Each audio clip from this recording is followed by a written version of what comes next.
ಘಟನೆಗಳು 9/12/2017 ಶನಿವಾರ ನಾಳೆ ಸಂಜೆ 6ರಿಂದ 8 ನಿನಾದ ಸಂಗೀತ್ ಸಾಗರ್ ಫೌಂಡೇಶನ್ ಮತ್ತು ಈ ಸಂಸ್ಥೆಯ ಸಂಯುಕ್ತ ಆಶ್ರಯದಲ್ಲಿ ಕರ್ನಾಟಕ ಶಾಸ್ತ್ರೀಯ ಸಂಗೀತ ಗಾಯನ ವಿದುಷಿ ಬಿ ರಶ್ಮಿ ಮತ್ತು ವಿದುಷಿ ಶ್ರೀಮಾತಾ ರಮಾನಂದ್ ಅವರಿಂದ. ಹಾಗೆ ನಾಡ್ದು ಭಾನುವಾರ ಇದು ನಮ್ಮ ಶೆಡ್ಯೂಲಿಕ್ಕಿಂತ ಹೊರತಾದದ್ದು, ಅಂದರೆ ಮೊದಲು ಇದ್ದದ್ದನ್ನು ಮುಂದೂಡಲಾದಂತಹ ಒಂದು ಕಾರ್ಯಕ್ರಮ. ಭಾನುವಾರದ ದಿನ 10ನೇ ತಾರೀಕು 6:30ರಿಂದ 8ರವರೆಗೆ ಹರಿಹರ ಗುಂಡೂರಾವ್ ಜ್ಞಾಪಕೋಪನ್ಯಾಸ ಬಾಬು ಕೃಷ್ಣಮೂರ್ತಿಯವರಿಂದ. ವಿಷಯ ಸನಾತನ ಧರ್ಮಕ್ಕೆ ಭಗವದ್ ರಾಮಾನುಜರ ಕೊಡುಗೆ. ಇದು ಮೊನ್ನೆ ಆಗಬೇಕಿತ್ತು, ಅನಿವಾರ್ಯ ಕಾರಣದಿಂದ ನಾಡ್ದಾಗ್ತಾ ಇದೆ. ಆಸಕ್ತರೆಲ್ಲರೂ ಬರಬೇಕಾಗಿ ಪ್ರಾರ್ಥನೆ. ಸಹೃದಯರಿಗೆ ಸಸ್ನೇಹ ವಂದನೆ. ನಿನ್ನೆಯಿಂದ ಕನ್ನಡದ ಆಡು ಮಾತಿನ ಸಮಸ್ಯಾ ಚಿಂತನ ಜಾರಿಯಲ್ಲಿದೆ. ಜಾರಿಯಲ್ಲಿದೆ ಅಂತ ಹೇಳಿದರೆ ಶಾಸ್ತ್ರಿಗಳು ಇನ್ನದಕ್ಕೇನು ಅಂತ ಹೇಳ್ತಾರೆ. ಶಾಸ್ತ್ರಿಗಳು ಉಪನ್ಯಾಸದಲ್ಲಿ ಸಲೀಲವಾಗಿ ಕನ್ನಡ ಮಾತಾಡುವುದಕ್ಕಿಂತ, ಅದು ನಮ್ಮಲ್ಲಿ ಸಲೀಸಾಗಿ ಮಾತಾಡೋದು ಅಂತಾರಲ್ಲ, ಅದರಲ್ಲಿ ಲೀಸಿಗೆ ತಗೊಳ್ಳೋದು ರೆಂಟಿ ತಗೊಳ್ಳೋದು ಏನಿಲ್ಲ. ಸಲೀಲವಾಗಿ ಕನ್ನಡ ಮಾತಾಡುವುದಕ್ಕಿರುವ ಹಲವಾರು ತೊಡಂಕುಗಳ ಬಗ್ಗೆ ಸೋದಾಹರಣವಾಗಿ ವಿವರಿಸಿದ್ದಾರೆ. ನಾವು ಬಳಸುವ ಶಬ್ದದ ಶೌಧ್ಯದ ಬಗ್ಗೆ ನಾವೆಷ್ಟು ಉದಾಸೀನರಾಗಿದ್ದೇವೆ, ಅನಾಸಕ್ತರಾಗಿದ್ದೇವೆ ಎಂಬುದನ್ನು ಅಷ್ಟೇ ಖಾರವಾಗಿ ಹೇಳಿದ್ದಾರೆ. BM ಶ್ರೀ ತೀನಂ ಶ್ರೀ ಕೃಷ್ಣಶಾಸ್ತ್ರಿಗಳು ಬೆಳ್ಳಾವಿಯವರು ಮೊದಲಾದ ಕನ್ನಡ ತವಸಿಗಳಿಗೆ ಕನ್ನಡ ಭಾಷಾ ವಿಷಯಕವಾಗಿ ಇದ್ದ ತವಕ ತಲ್ಲಣಗಳನ್ನು ಮನಂಬುಗುವಂತೆ ತಿಳಿಸಿದ್ದಾರೆ, ನೆನಪಿಸಿದ್ದಾರೆ. ಎರವಲು ಭಾಷೆಗೆ ಜೋತು ಬೀಳುವುದು ಆತ್ಮಹತ್ಯೆ ಎನ್ನುವಂತಹ ಮಾತಂತೂ ಕನ್ನಡಿಗರಿಗೆ ನಿಚ್ಚದೆಚ್ಚರದ ಘಂಟಾವಾಣಿ. ಆ ಹಿರಿಯರು ಅವರ ಕಾಲದಲ್ಲಿ ಕಂಡ ಅಪಾಯದ ಸ್ಥಿತಿಗೆ ಹೋಲಿಸಲಾಗದಷ್ಟು ಈಗ ಕನ್ನಡದ ಕರುಳುಲಿ ನಲುಗಿ ನೆಲಕಚ್ಚಿ ಹೋಗಿದೆ ಅಂತ ಖಂಡಿತವಾಗಿ ನಾವು ಹೇಳಬಹುದು. ಪ್ರಾಣಿ ಪ್ರಭೇದಗಳು, ದೇಹದ ಅಂಗ ಅವಯವಗಳಿಗಿರುವ ಅಚ್ಚಗನ್ನಡದ ಶಬ್ದ, ಅದನ್ನು ನಿನ್ನೆ ಶಾಸ್ತ್ರಿಗಳು ಸರಳ ವರಸೆ ಜಂಟಿ ವರಸೆ ತರಹ ಉತ್ತರೋತ್ತರ ಆರೋಹ ಕ್ರಮದಲ್ಲಿ ಒಂದು ಉಸಿರಿನಲ್ಲಿ ಹೇಳ್ತಾ ಇದ್ದರೆ ಶಬ್ದ ದಾರಿದ್ರ್ಯಧನರಾದ ನಮ್ಮ ಉಸಿರು ಅಲ್ಲೇ ನಿಗುಚಿಕೊಡುತ್ತಿತ್ತು, ನಿಗಿರಿಕೊಡುತ್ತಿತ್ತು. ಕನ್ನಡ ಭಾಷಾ ಸಮೃದ್ಧಿ ಎಂಬುದು ಬರೀ ಕೋಶಂಗತವಾಗಿ ಅಷ್ಟೇ ಉಳಿಯುತ್ತಿದೆಯೇ ಅನ್ನುವಂತಹ ಅನುಮಾನ ಸದ್ಯದ ವಾತಾವರಣದಲ್ಲಿ. ಆದರೆ ಯಾವುದೇ ಭಾಷೆಯ ಜೀವಂತಿಕೆ ಇರುವುದು ಅದರ ನಿರಂತರ ಬಳಕೆಯಲ್ಲಿ, ಆ ಬಳಕೆ ಇರುವುದು ಭಾಷಾ ಪ್ರೀತಿಯಲ್ಲಿ. ಮರೆಯಾಗುತ್ತಿರುವ, ನಶಿಸುತ್ತಿರುವ, ಸವೆಯುತ್ತಿರುವ ಶಬ್ದ ನಿಧಿಯನ್ನು ಹೊಳೆಯುವಂತೆ ಮಾಡಿ ಬಳಸುವ ಹೊಣೆ ಬೇರಾರದ್ದೋ ಅಲ್ಲ, ಖಂಡಿತವಾಗಿಯೂ ಅದನ್ನು ನುಡಿಯುವಂತಹ ಕನ್ನಡಿಗರದ್ದು. ತಮ್ಮ ತಮ್ಮ ಪ್ರತಿಷ್ಠಾ ಪ್ರದರ್ಶನದ ಜಿದ್ದಿಗೆ ಬಿದ್ದು ಎರವಲು ಇಂಗ್ಲಿಶಿನ ಬಹಿರಲಂಕಾರದಲ್ಲಿ ಮೆರೆವ ದಾಸ್ಯವೂ ದೈನ್ಯವೂ ಒಂದು ಶ್ರೀಮಂತ ಭಾಷೆಯನ್ನು ಹೇಗೆ ಮೂಲೋನ್ಮೂಲನ ಮಾಡುತ್ತಿದೆ ಅಂತ ಕೊಂಚ ಯೋಚಿಸಿದರೂ ಶಾಸ್ತ್ರಿಗಳ ಉಪನ್ಯಾಸದ ಕಳಕಳಿ ಅರ್ಥವಾಗುತ್ತದೆ. ಹೋಗಲಿ, ಮಾತಿನ ಎಡಬಿಡಂಗಿತನದಿಂದ ಒಳ್ಳೆ ಇಂಗ್ಲೀಷ್ ಆದರೂ ಉಳಿತೆ ಬೆಳೀತೆ ಅಂದರೆ ಅದೂ ಇಲ್ಲ. ಅಥೋಪೃಷ್ಟಸ್ತಥೋ ಪೃಷ್ಟ ಅಂತ ಹೇಳಿದ ಹಾಗೆ ಜಸ್ಟ್ ಕನ್ವೆ ಮಾಡುವುದು. ಭಾಷೆ ಅಂದ್ರೆ ನಿನ್ನೆ ಶಾಸ್ತ್ರಿಗಳು ಹೇಳಿದರು, ಭಾಷೆಯ ಪರಮ ಪ್ರಯೋಜನ ಏನು, ನಾನು ಹೇಳಿದ್ದು ನಿನಗೆ ಅರ್ಥ ಆದರೆ ಆಯಿತು ಅಂತ. ಹಾಗಿಂದ ಎಷ್ಟೋ ಸಲ ನಮ್ಮ ಮೂಕ ಭಾಷೆಗಳು ಕೂಡ ಕೆಲಸಕ್ಕೆ ಬರುತ್ತೆ. ಹಾಗೆ ಸಂಜ್ಞೆಗಳ ಮೂಲಕ ಜಸ್ಟ್ ಕನ್ವೆ ಮಾಡುವುದಕ್ಕೆ ಅಂತ ಭಾಷೆಯನ್ನು ಸೀಮಿತಗೊಳಿಸಿಕೊಂಡ ದುರ್ಭರ ಪ್ರಮಾದವೇ ಇವತ್ತಿನ ಆಡುಗನ್ನಡದ ದುರವಸ್ಥೆ. ಶಾಸ್ತ್ರಿಗಳು ಅತ್ಯಂತ ಸಂಕಟದಿಂದ ಹೇಳಿದರು, ಚಾನಲ್ನವರು, ಮಾಧ್ಯಮದವರು ಕನ್ನಡಕ್ಕೆ ಇಂಗ್ಲಿಷ್ ಬೆರೆಸಿ ಕನ್ನಡವನ್ನೇ ಬೆರೆಸ್ತಾ ಇದ್ದಾರೆ ಅಂತ. ಮಾತಿನಲ್ಲಿ ಸೊಗಸು ಇರಬೇಕೆಂಬ ಹುಮ್ಮಸ್ಸೇ ಇಲ್ಲದ ಜಡ ವಾತಾವರಣ ಸದ್ಯ ಕನ್ನಡದ್ದಾಗಿದೆ ಅಂತ ಕಾಣುತ್ತದೆ. ಎಲ್ಲ ಹೋಗಲಿ, ಶ್ರವಣಾಭಿರಾಮವಾಗಿ ಒಂದು ಬೈಗಳನ್ನು ನಮಗೆ ಕೇಳಲಿಕ್ಕಾಗುವುದಿಲ್ಲ ಕನ್ನಡದಲ್ಲಿ. ಅಂತಹ ಸ್ಥಿತಿ ನಮಗಿದೆ. ಯಾವ ಶಬ್ದಬ್ರಹ್ಮನ ಕೃಪಾ ಕಟಾಕ್ಷವೋ ಅಥವಾ ಕೃಪಾಣ ಕಟಾಕ್ಷವೋ ಸಖತ್ ಹಾಗೂ ಬೊಂಬಾಟ್ ಎಂಬ 2 ದಿವ್ಯ ಶಬ್ದಮಣಿಗಳು ಕನ್ನಡದ ಹೊರಳುನಾಲಿಕೆಗೆ ಜೇನಾಗಿ ಅಂಟಿಕೊಂಡಿದ್ದಾವೆ. ಈ 2 ಶಬ್ದಗಳು ಕನಿಷ್ಠ ಎಂದರು 30ಕ್ಕೂ ಮಿಕ್ಕಿದ ನಾಮವಿಶೇಷಣ, ಕ್ರಿಯಾವಿಶೇಷಣ, ಭಾವವಾಚಕ, ಗುಣವಾಚಕ ಶಬ್ದಗಳನ್ನು ಶಾಶ್ವತವಾಗಿ ಕನ್ನಡದಿಂದ ಗಡೀಪಾರು ಮಾಡಿದ್ದಾವೆ.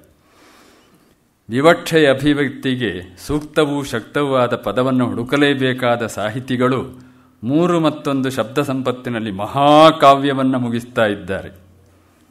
ನಿನ್ನೆ ಶಾಸ್ತ್ರಿಗಳು ಕುಟುಕಿದಂತೆ ಕೇಳುವವರ ಸೌಕರ್ಯಕ್ಕಾಗಿ, ಸೌಲಭ್ಯಕ್ಕಾಗಿ ಇಂಗ್ಲೀಷನ್ನು ಯೂಸಿಸುವ ತೀಟೆ ತೀರದೆ ಕನ್ನಡ ಉಳಿಯದು. ಕನ್ನಡದಲ್ಲೇ ಹೇಳಲಿಕ್ಕೆ ಏನು ಧಾಡಿ, ಏನು ರೋಗ, ಇವರಪ್ಪನ ಗಂಟು ಏನು ಹೋಗತ್ತೆ ಅಂತ ಪರಮಸಾತ್ವಿಕರಾದ ವೆಂಕಟಾಚಲ ಶಾಸ್ತ್ರಿಗಳು ಕಟುವಾಗಿ ಕೇಳಿದ್ದು ನಮ್ಮ ನಿಮ್ಮೆಲ್ಲರ ಧ್ವನಿಯೂ ಹೌದು. ಕಾಡನ್ನು ಉಳಿಸಿ ಬೆಳೆಸಿ ಎನ್ನುವ ಘೋಷವಾಕ್ಯದಂತೆ ಕನ್ನಡವನ್ನು ಉಳಿಸಿ ಬೆಳೆಸಲು ನಾವು ನಮ್ಮ ನೆಲೆಯಲ್ಲಿ ಬದ್ಧ ಸಂಕಲ್ಪರಾಗಬೇಕು. ಸಾಧ್ಯವಾದಷ್ಟು ಗರಿಷ್ಠವಾಗಿ ಕನ್ನಡ ಪದಗಳನ್ನೇ ಮಾತಿನಲ್ಲಿ ಬಳಸುತ್ತೇನೆ ಎಂಬ ಒಂದು ಸದಾಶಯ ಕನ್ನಡ ತಾಯಿಗೆ ಹೃದಯಾಶ್ರಯವಾಗುತ್ತದೆ. ಮುಖ್ಯವಾಗಿ ಬೆಳೆವ ಕಂದಮ್ಮಗಳೊಂದಿಗೆ ಮನೆಯಲ್ಲಿ ಕನ್ನಡದಲ್ಲೇ ವ್ಯವಹರಿಸುವ ಪಣ ತೊಟ್ಟರೆ ಕನ್ನಡ ಪತ್ತಾಸಿನಲ್ಲಿರುವ ಪದ ಸಂಪತ್ತು ಹೊಂಪುಳಿಗೊಂಡು ಪುಟಿದೆದ್ದು ನಲಿಯುತ್ತವೆ. ಮಾತಾಡುವಲ್ಲಿ ಹೀಗೊಂದು ಬದ್ಧತೆಯನ್ನು ನಾವು ತೊಟ್ಟರೆ ಸೂಕ್ತ ಶಬ್ದಾನ್ವೇಷಣದ ಒತ್ತಡ ಒಳಗಿನಿಂದಲೇ ಗುಮ್ಮುತ್ತದೆ. ಈ ವಾಟ್ಸಪ್ನಲ್ಲೆಲ್ಲ ಜೋಕುಗಳೆಲ್ಲ ಬರ್ತಾ ಇರ್ತಾವಲ್ಲ, ಇವತ್ತೊಂದು ಬಂದಿತ್ತು, ಹಳತಿರ್ಬೋದು, ನಾನು ನೋಡಿದ್ದು ಇವತ್ತು. ಹೆಂಡತಿನ ಗಂಡ ಕೇಳ್ತಾನೆ, ನನ್ನ ಶರ್ಟ್ ಒಗೆದಾಯ್ತಾ ಅಂತ. ನೆಕ್ ನೋಡಿ ಗೊತ್ತಾಗತ್ತೆ ಅಂತಾಳು ಅವಳು. ನೆಕ್ ನೋಡಿ ಗೊತ್ತಾಗತ್ತೆ. ಎಲ್ಲಿ ಏನು ನೆಕ್ಕಬೇಕು ಕೇಳ್ತಾನೆ. ನೆಕ್ರಿ, ನೆಕ್ಕು ಅಂತ. ಅಂದರೆ ನಮ್ಗೆ ಇದು ಭಾಷೆಯ ಅವನತಿಯೋ ಉನ್ನತಿಯೋ ಈ ಸ್ಥಿತಿಗೆ ಬರುತ್ತೆ ಅಂತ. ಹೇಳುವುದನ್ನು ತಾಯುಲಿ ಕನ್ನಡದಲ್ಲಿ ಹೇಳಿದರೆ ಚಂದ ಅಂತ ತನ್ನ ಕೃತಿಯೊಳಗಿಂದಲೇ ದನಿಯೆತ್ತಿದವನು ಕನ್ನಡ ಸಾಹಿತ್ಯದ ಮುಂಗೋಳಿ ಎಂದೇ ಖ್ಯಾತನಾದ ನಂದಳಿಕೆ ಲಕ್ಷ್ಮೀನಾರಾಯಣಯ್ಯ, ಅಂದರೆ ಮುದ್ದಣ. ತನ್ನ ರಾಮಾಶ್ವಮೇಧ ಕೃತಿಯಲ್ಲಿ ಬಲ್ಗಡಸುಗಾರ್ತಿಯಾದ ಮನೋರಮೆಯ ಬಾಯಿಂದ ಈ ಉದ್ಗಾರ ಹೊರಡಿಸಿದ್ದಾನೆ.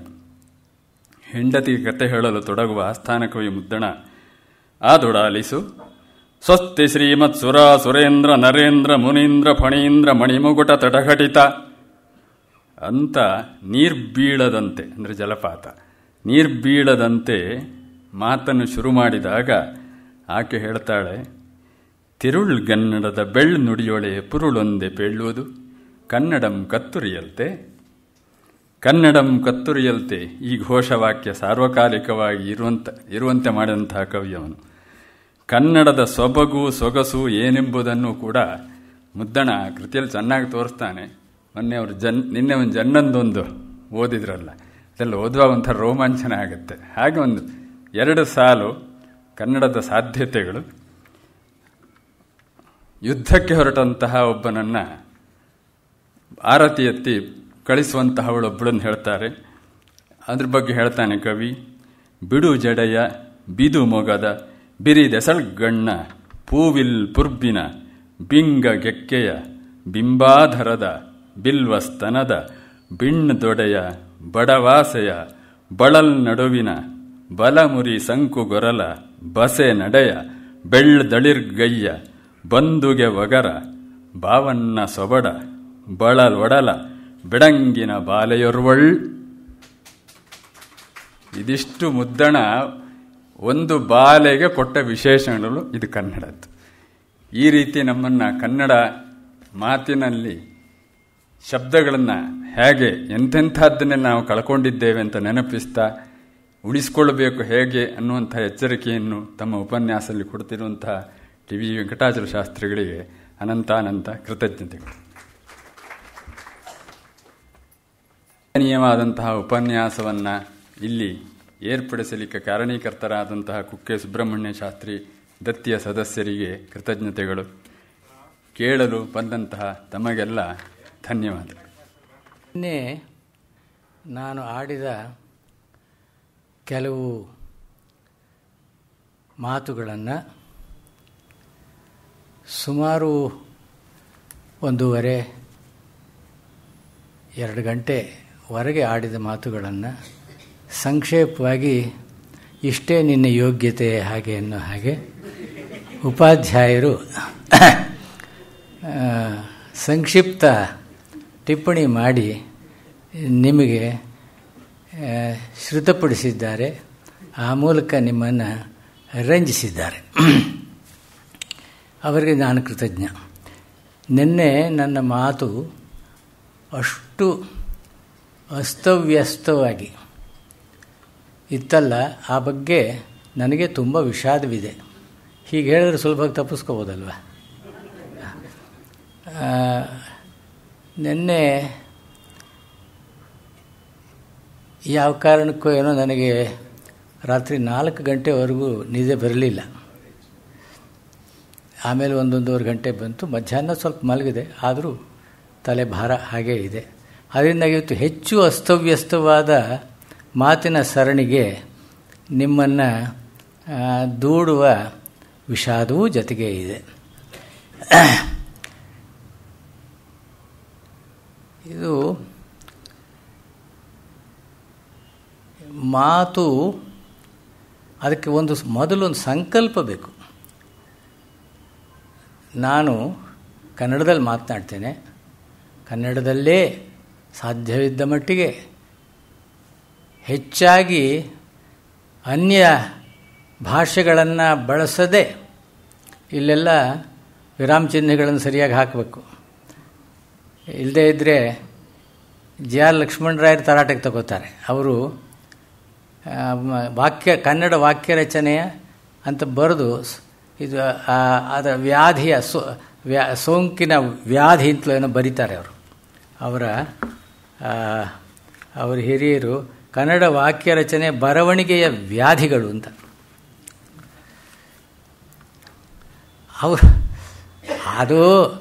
ಅವರು ಬರೆದ್ರು.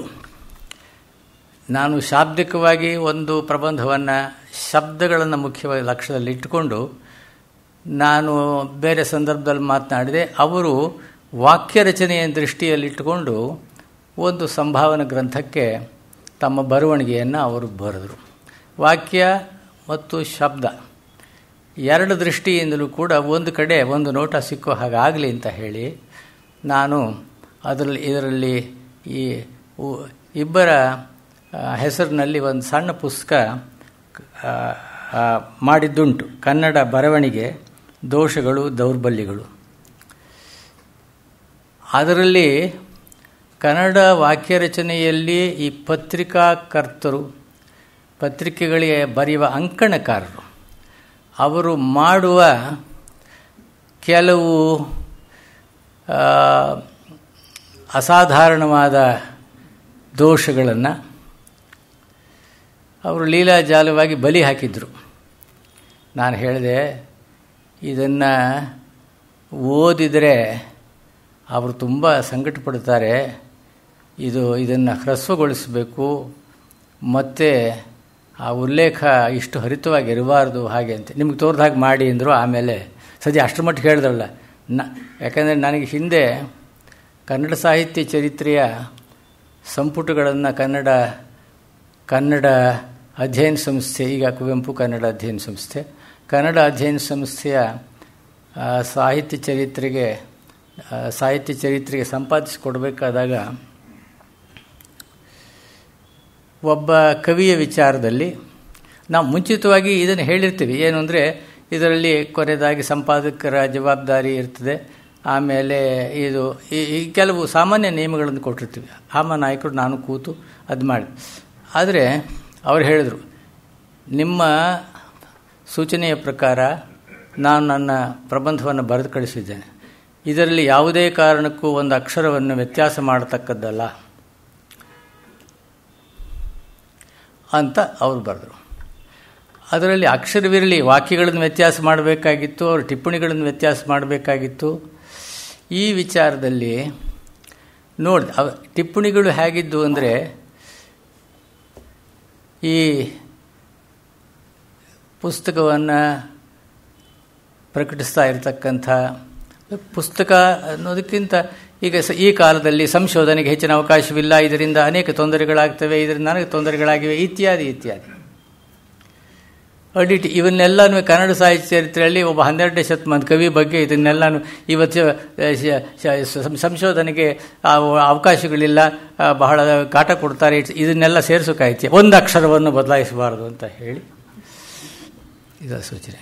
ನಾನು ನಾಯಕರಿಗೆ ಹೇಳಿ, ಪ್ರಧಾನ ಸಂಪಾದಕರು ಅವ್ರು ಹೇಳಿದ್ರು, ಸ್ವಾಮಿ ನಾವು ಮೊದಲೇ ಒಂದು ಮಾತು ಹೇಳಿದ್ದೇವೆ, ಇದು ಅಂತಿಮವಾಗಿ ಸಂಪಾದಕರ ವಿವೇಚನೆಗೆ ಬಿಟ್ಟ ಸಂಗತಿ, ಅದಕ್ಕೆ ಅವಕಾಶವಿದೆ ಅಂತ ನಾವು ಹೇಳಿದ್ದೇವೆ.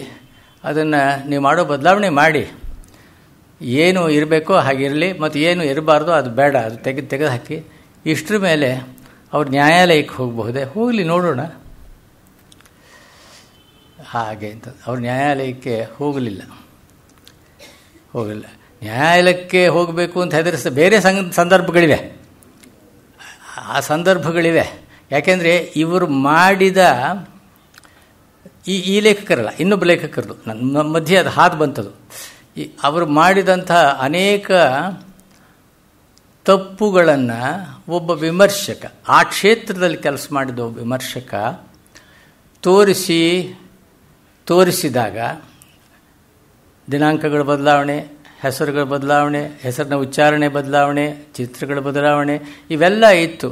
ಆದರೆ ಅವರು ಇದೆಲ್ಲ ಹೊಸದಾಗಿ ನಾನು ಸಂಶೋಧನೆ ಮಾಡಿ ಇದನ್ನು ಪ್ರಕಟಿಸ್ತಾ ಇದ್ದೇನೆ, ಇದು ಅಂಗೀಕಾರವಾಗಬೇಕು ಅಂತ ಅವರು ಏನು ಹೇಳಿದ್ರು, ಆ ಕ್ಷೇತ್ರದಲ್ಲಿ ಕೆಲಸ ಮಾಡಿದ ವಿಮರ್ಶಕ ಏನು ಮಾಡಿದ್ರು, ಇದು ಇಂಥ ಬದ್ಧ, ಇದು ಇಂಥ ಬದ್ಧ, ಇದು ಇಂಥ ಬದ್ಧ ಅಂತ ಹೇಳಿ ಒಂದು 20 ಪುಟ ಬರೆದು ಹಾಕಿದ್ರು. ಇದನ್ನು ನಾವು ಪತ್ರಿಕೆಯ ಸಂಪಾದಕರಾಗಿದ್ದಾಗ ಪ್ರಬುದ್ಧ ಕರ್ನಾಟಕದ ಪತ್ರಿಕೆಯಲ್ಲಿ ಪ್ರಕಟಿಸಿದ್ವು. ಅದನ್ನು ಅವರು ಓದಿದ್ರು ಲೇಖಕರು. ನಿಮ್ಮ ಮೇಲೆ ಕೋರ್ಟ್ ಕಟ್ಟಳೆಯನ್ನು ಜರುಗಿಸಲಾಗುತ್ತದೆ ಅಂತ ನಮ್ಮ ಮೊದಲು ಹೇಳಿದರು.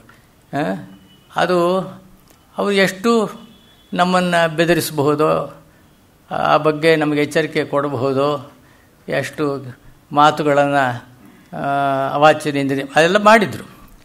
ಆದರೆ ನೋಡೋಣ, ಅದು ಬಂದಾಗ ಬರಲಿ. ಯಾಕೆಂದರೆ ಇದು ವಾಸ್ತವಿಕ ಸಂಗತಿಗಳನ್ನು ಅವರು ತಪ್ಪು ಮಾಹಿತಿಯಿಂದ ಪ್ರಕಟಿಸಿದ್ದನ್ನು, ತಪ್ಪು ಮಾಹಿತಿಯಿಂದ ಕೂಡಿದ ಪ್ರಬಂಧವ ಪುಸ್ತಕದ ವಿಮರ್ಶೆ ಅದು. ಅದರಿಂದ ನಾವು ಅದನ್ನು ಇಲ್ಲಿ ವಸ್ತುಸ್ಥಿತಿ ನಾವು ಹೇಳ್ತಾ ಇದ್ದೀವಿ, ಅದು ಆಗಲಿ ನಡೀಲಿ. ಆದರೆ ಅವ್ರಿಗೆ ಯಾಕೆ ಆಮೇಲೆ ಏನಿಸ್ತೇನೋ ಅವರು ಕೋರ್ಟ್ ಕಟ್ಟಲೆ ಜರುಗಿಸಲಿಲ್ಲ. ಇದೆರಡು ಸುಮ್ಮನೆ ನಿಮಗೆ ಮಾತಾಡ್ತಾ ಹೋದರೆ ಇಂಥದ್ದು ಎಷ್ಟೋ ನಿದರ್ಶನಗಳು ಹೇಳ್ಬೋದು, ಅದು ಹೋಗಿ. ಇದು ನಿನ್ನೆ ದಿವಸ ನಾನು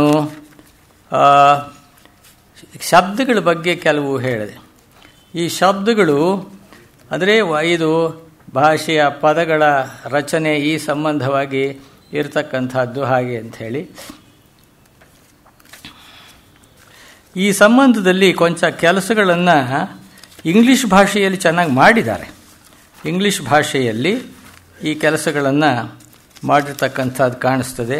ಈಗ ಪ್ರಸಿದ್ಧವಾದ ಮಾರ್ಟಿನ್ ಲೂಥರ್ ಇದು ರೆನನ್ ಮಾರ್ಟಿನ್ ವ್ಯಾಕರಣದಲ್ಲಿ, ಇಂಗ್ಲೀಷ್ ವ್ಯಾಕರಣದಲ್ಲಿ, ಆಮೇಲೆ ಲಿಫ್ಕೋಸ್ ಗುಡ್ ಇಂಗ್ಲೀಷ್, ಆಮೇಲೆ SV ರಂಗಣ್ಣವರು ನಮ್ಮ ಮೇಷ್ಟ್ರು, ಅವರು ಬಹಳ ದೊಡ್ಡ ಪಂಡಿತರು. ಅವರು ಮುಂದಿನ ಸಾಲಲ್ಲಿರೋರಿಗೆ ನಮಗೇನೆ ಅವ್ರು ಏನು ಹೇಳ್ತಾ ಇದ್ದಾರೆ ಅಂತ ಕೇಳಿಸ್ತಾ ಇರಲಿಲ್ಲ. ಇನ್ನು ಅಷ್ಟು ದೂರ ಇರೋರಿಗೆ ಅವರು ಒಂದು MA ಕ್ಲಾಸ್ಗಳಿಗೆ, ಆನರ್ಸ್ ಕ್ಲಾಸ್ಗಳಿಗೆ, ಆದರೆ ಜನರಲ್ ಕ್ಲಾಸ್ಗಳು ತಗೊಳ್ಳೋರು ಅವರು.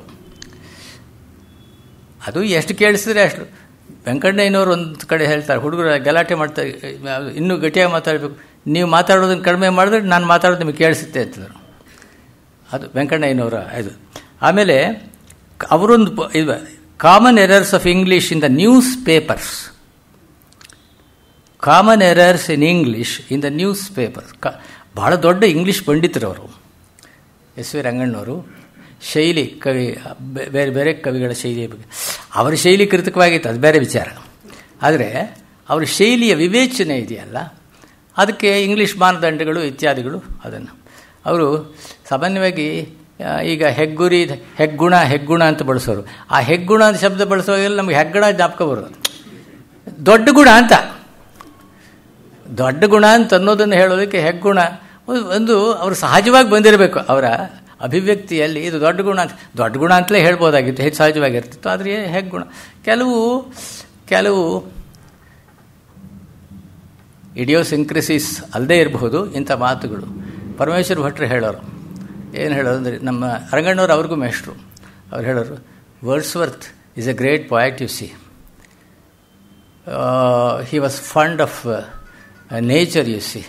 He has written several poems, you see. ಅಂತ ಹೀಗೆ ಒಂದು 20 ವಾಕ್ಯ ಹೇಳಿ ಆಲ್ ಫಾಲ್ಸ್ ಯು ಸಿ ಅಂತ ಹೇಳ್ಬಿಡೋರಂತೆ ಕೊನೆ ಒಳಗೆ. ಆಲ್ ಫಾಲ್ಸ್ ಯು ಸಿ ಅಂತಂದ್ರೆ ಹಾಗೆ ಇದು ಎಲ್ಲಿ ಇದೆಲ್ಲ ಕೆಲವು ವಿಶೇಷಗಳು, ಇದು ಶೈಲಿ ವೈಚಿತ್ರ್ಯಗಳು. ಆಮೇಲೆ ನಾನು ಹೇಳಿದೆ, ಇದನ್ನು ಹೇಳಿದೆ. ಆಮೇಲೆ T.L. Smith Pierce ಆತ the English errors of Indian students, ನೋಡಿ, the English errors of Indian students. ಈ ಸಂದರ್ಭದಲ್ಲಿ ಈಗ ಅದರ ಪ್ರತಿಗಳೆಲ್ಲ ಇಟ್ಕೊಂಡಿದ್ದೀನಿ. ಅದು ಆಸಕ್ತರ ಅದು ಈಗ ನಮಗೆ ಕನ್ನಡದ ವಾಕ್ಯ ನಮಗೆ ಅದು ಪ್ರಸ್ತುತವಲ್ಲದೆ ಇರಬಹುದು, ಈ ದಿಕ್ಕಲ್ಲಿ ಯೋಚನೆ ಮಾಡಿದ್ದಾರೆ ಅಂತ. ಇಲ್ಲೊಂದು ಸಂಗತಿ ಹೇಳಬೇಕು ನಿಮ್ಗೆ. ಏನು ಹಾಗೆ ಅಂತ ಹೇಳಿದ್ರೆ, ನಾನು ಹೈದರಾಬಾದ್ನಲ್ಲಿ ಇದ್ದಾಗೆ ಸೆಂಟ್ರಲ್ ಇನ್ಸ್ಟಿಟ್ಯೂಟ್ ಆಫ್ ಇಂಡಿಯನ್ ಅಲ್ಲ, ನಾವು ಮೈಸೂರಲ್ಲಿರೋದು, ಅಲ್ಲಿ ಇಂಗ್ಲಿಷ್ ಲ್ಯಾಂಗ್ವೇಜ್ ಅಂತ ಇತ್ತು. ಆಮೇಲೆ ಅದು central institute of foreign languages ಅಂತ ಮಾಡಿದರು. ಆ ಸೆಂಟ್ರಲ್ ಇನ್ಸ್ಟಿಟ್ಯೂಟ್ ಆಫ್ ಇಂಗ್ಲಿಷ್ ಲ್ಯಾಂಗ್ವೇಜಲ್ಲಿ ನಮ್ಮ ಸ್ವದೇಶೀಯರಾದ ವಿದ್ವಾಂಸರು ಪ್ರಾಧ್ಯಾಪಕರಾಗಿದ್ದರು. ವಿದೇಶದ ಕೆಲವು ವಿದ್ವಾಂಸರು, ವಿಶೇಷವಾಗಿ ಲಂಡನ್ನಿಂದ ಬಂದಂಥ ವಿದ್ವಾಂಸರು ಕೂಡ ಅಲ್ಲಿ ಪ್ರಾಧ್ಯಾಪಕರಾಗಿದ್ದರು. ಇಂಗ್ಲಿಷ್ನ ಬಳಕೆ ವಿಚಾರದಲ್ಲಿ ಇವರು ಏನಾದರೂ ನಮ್ಮ ಇಲ್ಲಿಯ ಭಾರತೀಯರಾಗಿರ್ತಕ್ಕಂಥ ವಿದ್ವಾಂಸರು, ಅಧ್ಯಾಪಕರು ಏನಾದರೂ ಹೇಳಿದರೆ, this is not fair, this is not good English, ಇಡಿಯೋಮ್ಯಾಟಿಕ್ English, this is not correct ಅಂತ ಹೇಳೋರಂತೆ. ಇದು ಇವರು ಹೇಳೋರು ಹೀಗೆ ಹೇಳಬೇಕು ಅಂತ ಹೇಳೋದು ಮಾತ್ರವಲ್ಲದೆ, ಈಗ ನೀವು ಹೇಳ್ತಾ ಇದ್ದೀರಲ್ಲ ಇದು ಸರಿಯಾದ ಇಂಗ್ಲೀಷ್ ಅಲ್ಲ ಅಂತ ಅವ್ರಿಗೆ ಹೇಳೋರಂತ. ಆ ಇಂಗ್ಲೀಷ್ ಅಧ್ಯಾಪಕರಿಗೆ ಇದಲ್ಲ. ನಮಗೇನಾಗುತ್ತೆ, ನಮ್ಮ ಮನೆಯ ಮಾತು, ನಮ್ಮ ರಾಷ್ಟ್ರದ ಮಾತು, ಅದರದೇ ಆದಂಥ ಒಂದು ರಚನೆ, ವಿನ್ಯಾಸ, ವೈಖರಿಗಳು, ಆಮೇಲೆ ನಿಶ್ಚಿತವಾಗಿ ಒಂದು ಪ್ರತ್ಯಯವೋ ಪದವೋ ಅದರ ಅರ್ಥಛಾಯೆ. ಈ ಸಂದರ್ಭದಲ್ಲಿ ನನಗೆ ಜ್ಞಾಪಕ ಬರುತ್ತದೆ ಏನು ಅಂದರೆ, ರಾಘವಾಚಾರ್ಯರು ಅದನ್ನು ರೆಕಾರ್ಡ್ ಮಾಡಿದ್ದಾರೆ. ಅವರು ಇಂಗ್ಲಿಷ್ ಕನ್ನಡ ನಿಘಂಟು university, Mysuru university English Kannada ನಿಘಂಟು, ಇದನ್ನು ತಯಾರು ಮಾಡುವಾಗ ಎಲ್ ಗುಂಡಪ್ಪನವರು, ಎಂ ವಿ ಸೀತಾರಾಮಯ್ಯನವರು, ಕೆ ವಿ ರಾಘವಾಚಾರ್ಯರು 3 ಜನ ಅದರಲ್ಲಿ ಸಹಾಯಕ ಸಂಪಾದಕರಾಗಿ ಇರ್ತಿದ್ರು. ಒಂದು ದೊಡ್ಡ ಮಂಡಳಿ ಇತ್ತು, ಡಿ ವಿ ಗುಂಡಪ್ಪನವರು ಆ ಮಂಡಳಿ ಒಳಗಿದ್ರು. ಇದನ್ನು ತಯಾರು ಮಾಡುವಾಗ ಯಾವುದೋ ಒಂದು ಶಬ್ದ, ಕೂಡಲೇ ನೆನಪಿಗೆ ಬರ್ತಿಲ್ಲ ನನಗೆ, ಯಾವುದೋ ಒಂದು ಶಬ್ದ ಚೇಂಬರ್ ಡಿಕ್ಷನರಿ ಒಳಗೆ, ಇವ್ರದ್ದು ಯಾವುದು ವೆಬ್ಸ್ಟರ್ ಡಿಕ್ಷನರಿಲಿ ಒಂದು ರೀತಿ, ಆಕ್ಸ್ಫರ್ಡ್ ಡಿಕ್ಷನರಿಲಿ ಒಂದು ರೀತಿ ಇತ್ತದು. ಅದು ಇವರೇನು ಮಾಡಿದ್ರು ಆಮೇಲೆ ಅದನ್ನು ಬೆಳ್ಳ ವೆಂಕಟರಮಣಪ್ಪನವರು ಅಥವಾ ಇನ್ಯಾರು ಯಾರು ಇಂಗ್ಲೀಷ್ ಪ್ರಾಧ್ಯಾಪಕರ ಗಮನಕ್ಕೆ ಅದನ್ನು ತರಬೇಕಾಗಿತ್ತು. ಅವ್ರಿಗೆ ತೋರಿಸಿ ಅವರು ಸರಿಯಾಗಿದೆ ಅಂತ ಹೇಳಬೇಕಾಗಿತ್ತು. ಇದೆಲ್ಲ ಅದಕ್ಕೆಲ್ಲ ಉಚ್ಚಾರ ಅದ ಕ್ರಮವನ್ನು ಹೇಳಿರ್ತಕ್ಕಂಥ ಅದೆಲ್ಲ ಬಲ್ಲವರಾಗಿದ್ರು ಅಲ್ಲಿ ಕೆಲಸ ಮಾಡುವಂಥವ್ರು. ಇವರು ಯಾವುದೋ ಒಂದು ಹಾಕೋದು ತೆಗೆದಾಕಿ ಇದು ನಾನ್ಸೆನ್ಸ್ ಅಂತ ಆತ ಹೇಳಿದ್ರಂತೆ. ಆಮೇಲೆ ಇವರೇನು ಮಾಡಿದ್ರು, ಆಕ್ಸ್ಫರ್ಡ್ನೋ ಇದನ್ನು ತೆಗೆದು ನೋಡಿ, ಇಲ್ಲಿ ನೋಡಿ ಈ ಉಚ್ಚಾರಣೆ ಇಲ್ಲಿ ಕೊಟ್ಟಿದೆಯಲ್ಲ, ಅದನ್ನು ತೆಗೆದುಹಾಕಿ ಇದು ಸರಿಯಲ್ಲ ಅಂತ ಯಾವುದನ್ನು ಹೇಳಿದ್ರು, ಆ ಶಬ್ದ ಹೇಳಿದ್ರೆ ನಿಮಗೆ ಸಂತೋಷವಾಗ್ತಿತ್ತು, ಅದು ಕೂಡಲೇ ನೆನಪಿಗೆ ಬರ್ತಿಲ್ಲ. ಆಮೇಲೆ ಇದು ಅವರಿಗೆ ಅಮೆರಿಕನ್ ಇಂಗ್ಲೀಷ್ನ ಅದರ ಬಗ್ಗೆ ಅಷ್ಟು ವಿಶ್ವಾಸವಿರಲಿಲ್ಲ. ಈ ಕಡೆ ಇಂಗ್ಲೀಷ್ ಇದರ ವಿಶ್ವಾಸವಿರಲಿಲ್ಲ ಹೆಚ್ಚು ಅವರಿಗೆ. ಯಾರು ಮಾಡಿದ್ರೆ ಅದನ್ನು ತೋರಿಸಂತೆ, ಅಲ್ಲೊಂದು ಬಗೆ ಇತ್ತು, ಇಲ್ಲೊಂದು ಬಗೆ ಇತ್ತು. ಆಮೇಲೆ ಇವರು ಯಾವುದನ್ನು ಒಂದನ್ನು, ಇದೇನಾಗ್ತದೆ ಅಂತ ಹೇಳಿದ್ರೆ, ಯಾವುದರಲ್ಲೂ ಅತಿಯಾಗಿರ್ತಕ್ಕದ್ದಲ್ಲ ಅಂದ್ರೂ ಯಾವುದೋ ಒಂದು ನೇಮ ಅದರಲ್ಲಿ ಒಂದು ವಿಶೇಷತೆ ಅಥವಾ ಒಂದು ಪ್ರತ್ಯೇಕತೆ ಆಯಾಯ ಭಾಷಿಕರಲ್ಲಿ ಆ ಪ್ರಾದೇಶಿಕ ನುಡಿ ನಿರಿಗೆಯಲ್ಲಿ ಇರ್ತದೆ ಅಂತ ಅನ್ನೋದು ಸಂಗತಿ. ಆಮೇಲೆ ನಾ ಹೇಳಿದೆ ಅದೇ ಕನ್ನಡ ವಿಕಲ್ಪ ರೂಪ, ಕನ್ನಡ ಆಡು ಮಾತು ಬರವಣಿಗೆಗಳಲ್ಲಿ ಸಾಮಾನ್ಯ ಪ್ರಮಾದಗಳು ವಿಕಲ್ಪ ರೂಪಗಳು ಅಂತ ನಾವು. ಇದರಲ್ಲಿ ಏನಾಯಿತು ಅಂದರೆ ಇದರ ಮುಖಪುಟವನ್ನು ಮುದ್ರಿಸುವಾಗ ಪ್ರಕಾಶಕರು ಕನ್ನಡ ಬರವಣಿಗೆ ಅಂತ ಇಲ್ಲಿ ಮಾಡಿದ್ರು. ಇದು ಸಮರ್ಥನೆ ಮಾಡ್ಬೋದು, ಅದೇ ಆ ವಿಚಾರ ಬೇರೆ. ಒಳಗಡೆ ಬರವಣಿಗೆ ಅಂತಿದೆ, ರೆಕಾರ್ವಿದೆ, ಇಲ್ಲಿ ರಕಾರವಿದೆ. ಈ ಪುಸ್ತಕದ ಇದನ್ನು ನೋಡಿದವರು ಈ ಮನುಷ್ಯನಿಗೆ ಬುದ್ಧಿ ಇಲ್ಲ, ಒಳಗಡೆ ₹1 ಇಟ್ಟಿದ್ದಾನೆ, ಇಲ್ಲೊಂದು ರೂಪಾಯಿ ಇಟ್ಟಿದ್ದಾನೆ, ನಮಗೆ ಪಾಠ ಹೇಳೋಕೆ ಬರ್ತಾನೆ ಅಂತ ಹೇಳಿ ಇದೆಯಲ್ಲ ಹೌದು ಈ ಲ್ಯಾಪ್ಟಾಪು ಇತ್ಯಾದಿ ಅದರ ವಿವೇಕ ನನಗೆ ಸ್ವಲ್ಪವೂ ಇಲ್ಲ. ಅದು ಏನು ಅಂದರೆ ಅಶ್ವತ್ಥ ನಾಟಕ ಅರಿಯಮೇ ಸುಖಂ, ಇದರ ತಿಳುವಳಿಕೆ ಇಲ್ಲದೆ ಇರೋದೇ ಪರಮ ಸುಖ. Ignorance is bliss. ಆ ಸ್ಥಿತಿ ಒಳಗೆ ನಾನಿದ್ದೀನಿ. ಆಮೇಲೆ ಅದೇನಾಗಿದೆ ಅಂದರೆ ಇವರು ಇದನ್ನು ಮಾಡಿಸೋವಾಗ ನಮ್ಮ ಗಮನಕ್ಕೆ ತರೋದಿಲ್ಲ. ಕೆಟ್ಟ ಹೆಸರು ಯಾರಿಗೆ? ನಮಗೆ ಇರಲಿ. ಇದು ಒಂದು ಸಂಗತಿ. ಆಮೇಲೆ ನಿನ್ನೆ ಈಗ ನಾನು ವಾಕ್ಯ ರಚನೆಯ ದೃಷ್ಟಿಯಿಂದ ಕೆಲವು ಸಂಗತಿಗಳನ್ನ ಹೇಳ್ತೇನೆ ಹಾಗೆ ಅಂತ ಹೇಳಿದೆ. ಎಲ್ಲಕ್ಕಿಂತ ಶಿಖರಪ್ರಾಯವಾಗಿ ಹೇಳತಕ್ಕ ಒಂದು ಸಂಗತಿ ಅಂದರೆ ಈ ಮಹಾಪ್ರಾಣ ಬಂದಂಥ ಶಬ್ದಗಳು ಸಂಸ್ಕೃತ ಶಬ್ದಗಳಲ್ಲೇ ಅದು ಬರ್ತಕ್ಕಂಥದ್ದು ಗೊತ್ತಿದೆ. ಈ ವಿದ್ಯಾರ್ಥಿ ಅಂತ ಹೇಳಬೇಕಾದ ಕಡೆ ವಿದ್ಯಾರ್ಥಿ ಅಂತ ಹೇಳ್ತಾರೆ. ವಿದ್ಯಾರ್ಥಿ ಅಥವಾ ವಿದ್ಯಾರ್ಥಿ ಪ್ರಬಂಧ, ಇದು ವಾರ್ತಾವಾಚಕರಲ್ಲಿ, ಪ್ರಾಧ್ಯಾಪಕರಲ್ಲಿ, ಅಧ್ಯಾಪಕರಲ್ಲಿ, ವಾಗ್ಮಿಗಳಲ್ಲಿ, ಪ್ರವರರಲ್ಲಿ ಎಲ್ಲರಲ್ಲಿಯೂ ಅವರು ತಾವು ಏನು ಹೇಳ್ತಾ ಇದ್ದೀವಿ, ಏನು ಮಾತಾಡ್ತಾ ಇದ್ದೀವಿ, ಯಾವ ರೂಪ ಸರಿ, ಆ ಲೋಕಕ್ಕೆಲ್ಲ ಪಾಠ ಹೇಳ್ತಾರೆ ಇವರು. ಲೋಕಕ್ಕೆಲ್ಲನೂ ತಿಳುವಳಿಕೆ ಹೇಳುವಂಥ ಸಾಮರ್ಥ್ಯ ಅವರಿಗಿದೆ ಅಂತ ತಿಳ್ಕೊಂಡಿರ್ತಾರೆ. ಅವರು ಅದನ್ನು ಯಾಕೆ ಹಾಗೆ ಹೇಳ್ತಾರೆ? ಇದು ವಿದ್ಯೆ ಅನ್ನೋದು ಮೊದಲು ಶಬ್ದವಿದೆ ಅನ್ನೋದರ ಬಗ್ಗೆ ಅವರು ಅದರ ಬಗ್ಗೆ ಎಚ್ಚರ ಇಲ್ಲದೆ ಇನ್ನು ಉಳಿದ ಶಬ್ದಗಳಿರಲಿ, ಇದನ್ನು ಕನ್ನಡ ಅಧ್ಯಾಪಕರು ಕೂಡ ಇದನ್ನು ಕೆಡಿಸಿ ಮಾತನಾಡ್ತಾರಲ್ಲ ಅಂಥೇಳಿ ನನಗೆ ಎಷ್ಟೋ ಸರಿ ಅನ್ನಿಸ್ತದೆ. ಹೇಳಿದ್ರೂ ಅಲ್ಲ, ನೀವು ಹೇಳೋದು ಹೇಳ್ಕೊಂಡು ಹೋಗಿ ನೀವು ಊದೋ ಶಂಖ ನೀವು ಊದ್ತಾ ಇರಿ, ನಾವು ಮಾಡೋ ಕೆಲಸ ನಾವು ಮಾಡ್ತಾ ಇರ್ತೀವಿ ಹಾಗೆ ಅಂತ ಅವರು ಮಾಡಿ. ನಾನು ಹೇಳಿದೆ ಇದು ಶಿಕ್ಷಾಸೂತ್ರದ ಲಕ್ಷಣವನ್ನು ಗಮನಿಸಬೇಕು. ಸ್ವರ ವ್ಯಂಜನಗಳ ಉತ್ಪತ್ತಿ ಸ್ಥಾನ ಪ್ರಯತ್ನ ಮುಂತಾದವನ್ನು ತಿಳಿಸುವ ಶಬ್ದಶಾಸ್ತ್ರದ ವಿಧಿ ನಿಷೇಧಗಳಿಗೆ ಒಳಪಡುವಂತೆ ಇರಬೇಕು ಅನ್ನೋದು ಒಂದು. ಲೋಕರೂಢಿಯಲ್ಲಿ ಗಟ್ಟಿಗೊಂಡಿರಬೇಕು. ಜನಬಳಕೆಯಿಂದ ಮಾತಿನ ವ್ಯವಹಾರದಲ್ಲಿ ಬಹುಕಾಲದಿಂದಲೂ ಪರಸ್ಪರವಾಗಿ ಒಪ್ಪಿತವಾಗಿರುವ ಉಚ್ಚಾರಣೆ ಮತ್ತು ಪದಸ್ವರೂಪ ಲೋಕರೂಢಿಗಿಡದವರು, ಇದು ಒಂದು. ಬಲ್ಲವರು ಆಕ್ಷೇಪಿಸುವಂತೆ ಇರಬಾರದು. ಬಲ್ಲವರ ನಿರಾಕ್ಷೇಪ. ಶಿಷ್ಟರು ಅಂದರೆ ವಾಗ್ವ್ಯವಹಾರದ ರೀತಿ ನೀತಿಗಳನ್ನು ಬಲ್ಲವರು ಒಪ್ಪುವಂತಿರಬೇಕು. Stamp of the learned, stamp of the learned. ಬಹುಲ ಆಕ್ಷೇಪಣ. ಅದೇ ನಾನು ನಿನ್ನೆ ನಿಮಗೆ ಹೇಳಿದೆ, ಇದು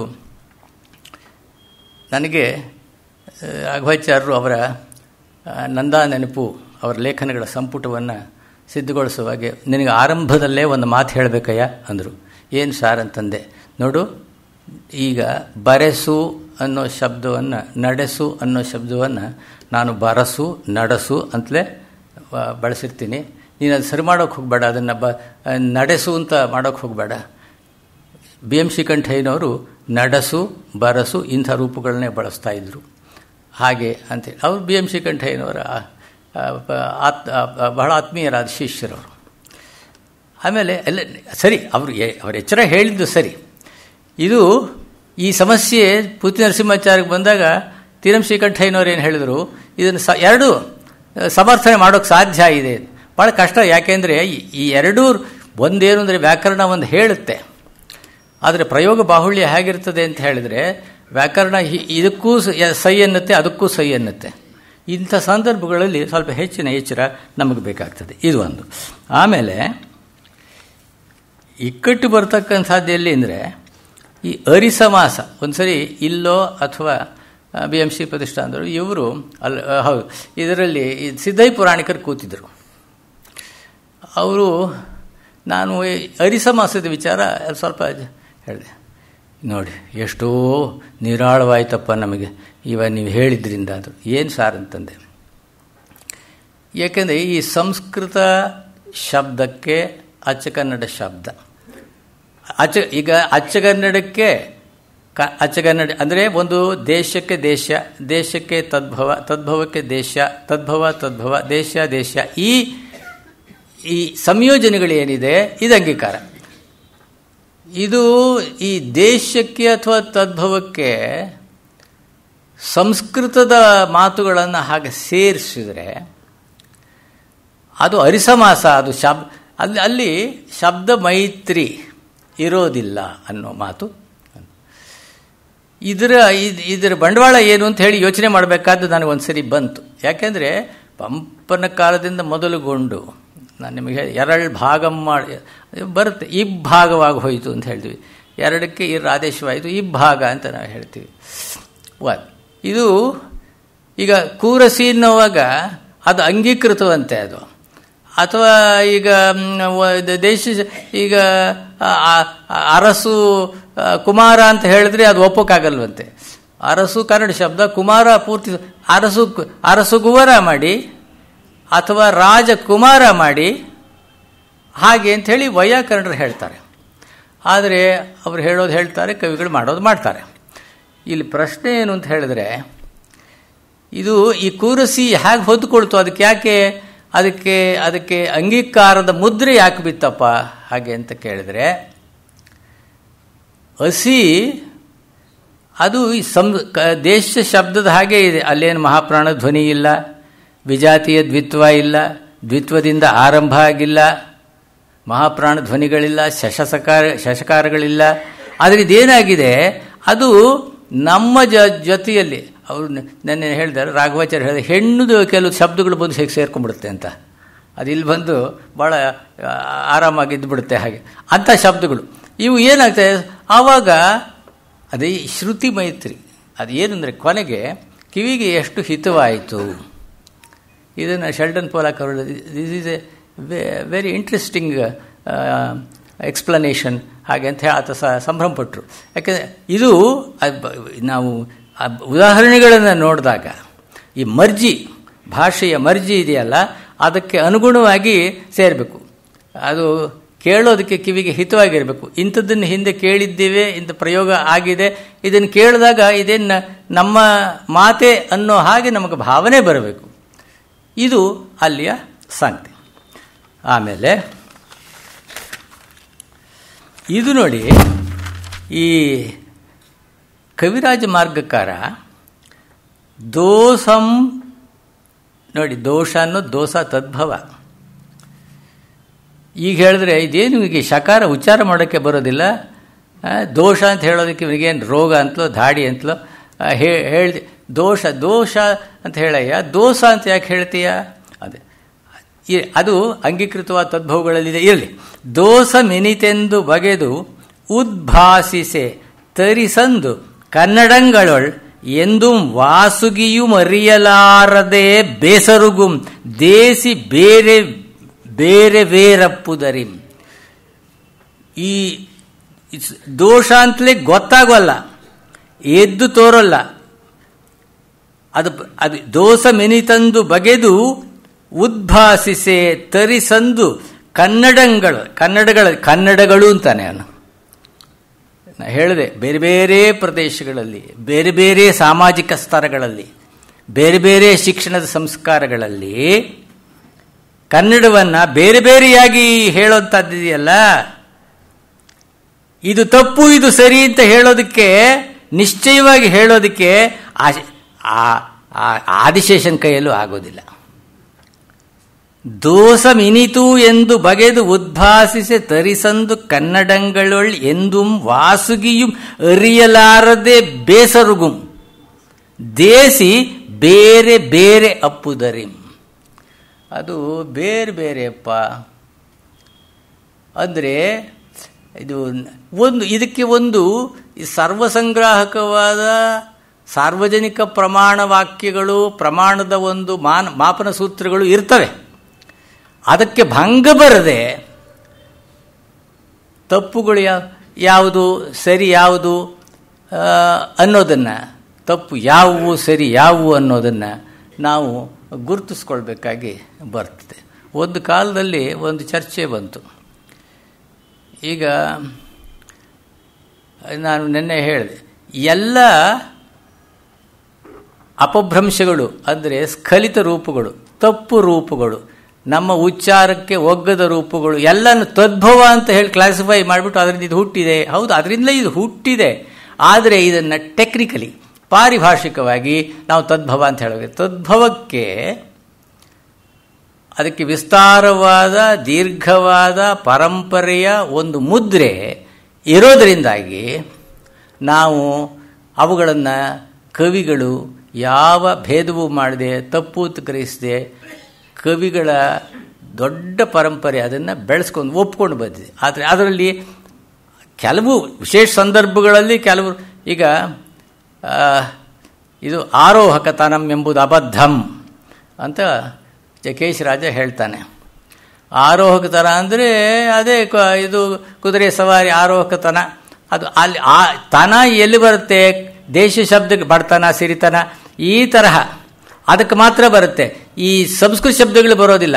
ಆದರೆ ಪಂಪ ಬಾಲತನ ಬಳಸಿದಾನಲ್ಲ, ಅವನು ಇದು ಬಾಲತನ ಅನ್ನೋ ಮಾತನ್ನು ಬಳಸಿದಾನಲ್ಲ.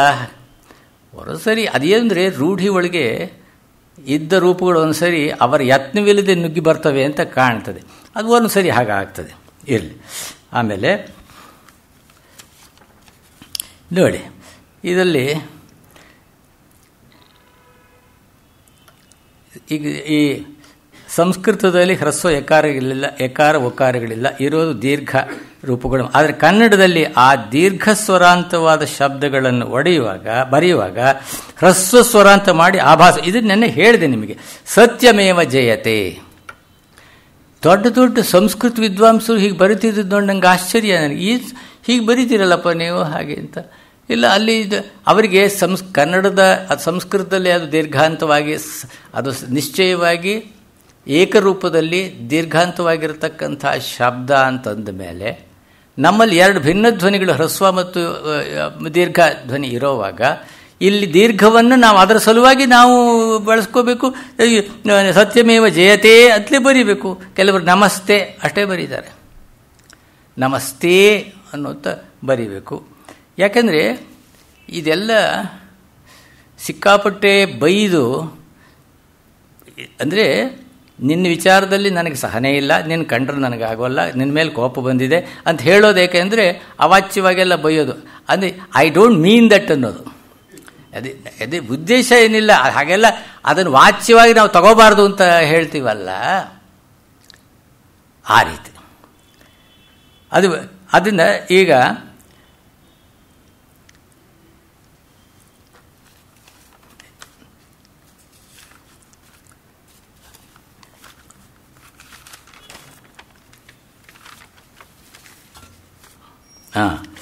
ಈಗ ನೋಡಿ, ಇಲ್ಲಿ ಈ ಸಮುಚ್ಚಯದ ಶಬ್ದಗಳು ಆದರೆ, ಅಥವಾ, ಹಾಗೂ, ಮತ್ತು, ಊ, ಇಲ್ಲವೇ, ಅಲಿ, ಅಲ್ಲದೆ ಇಂಥ ಮಾತುಗಳು ಮೊನ್ನೆ ನಮ್ಮ ಒಳ್ಳೆಯ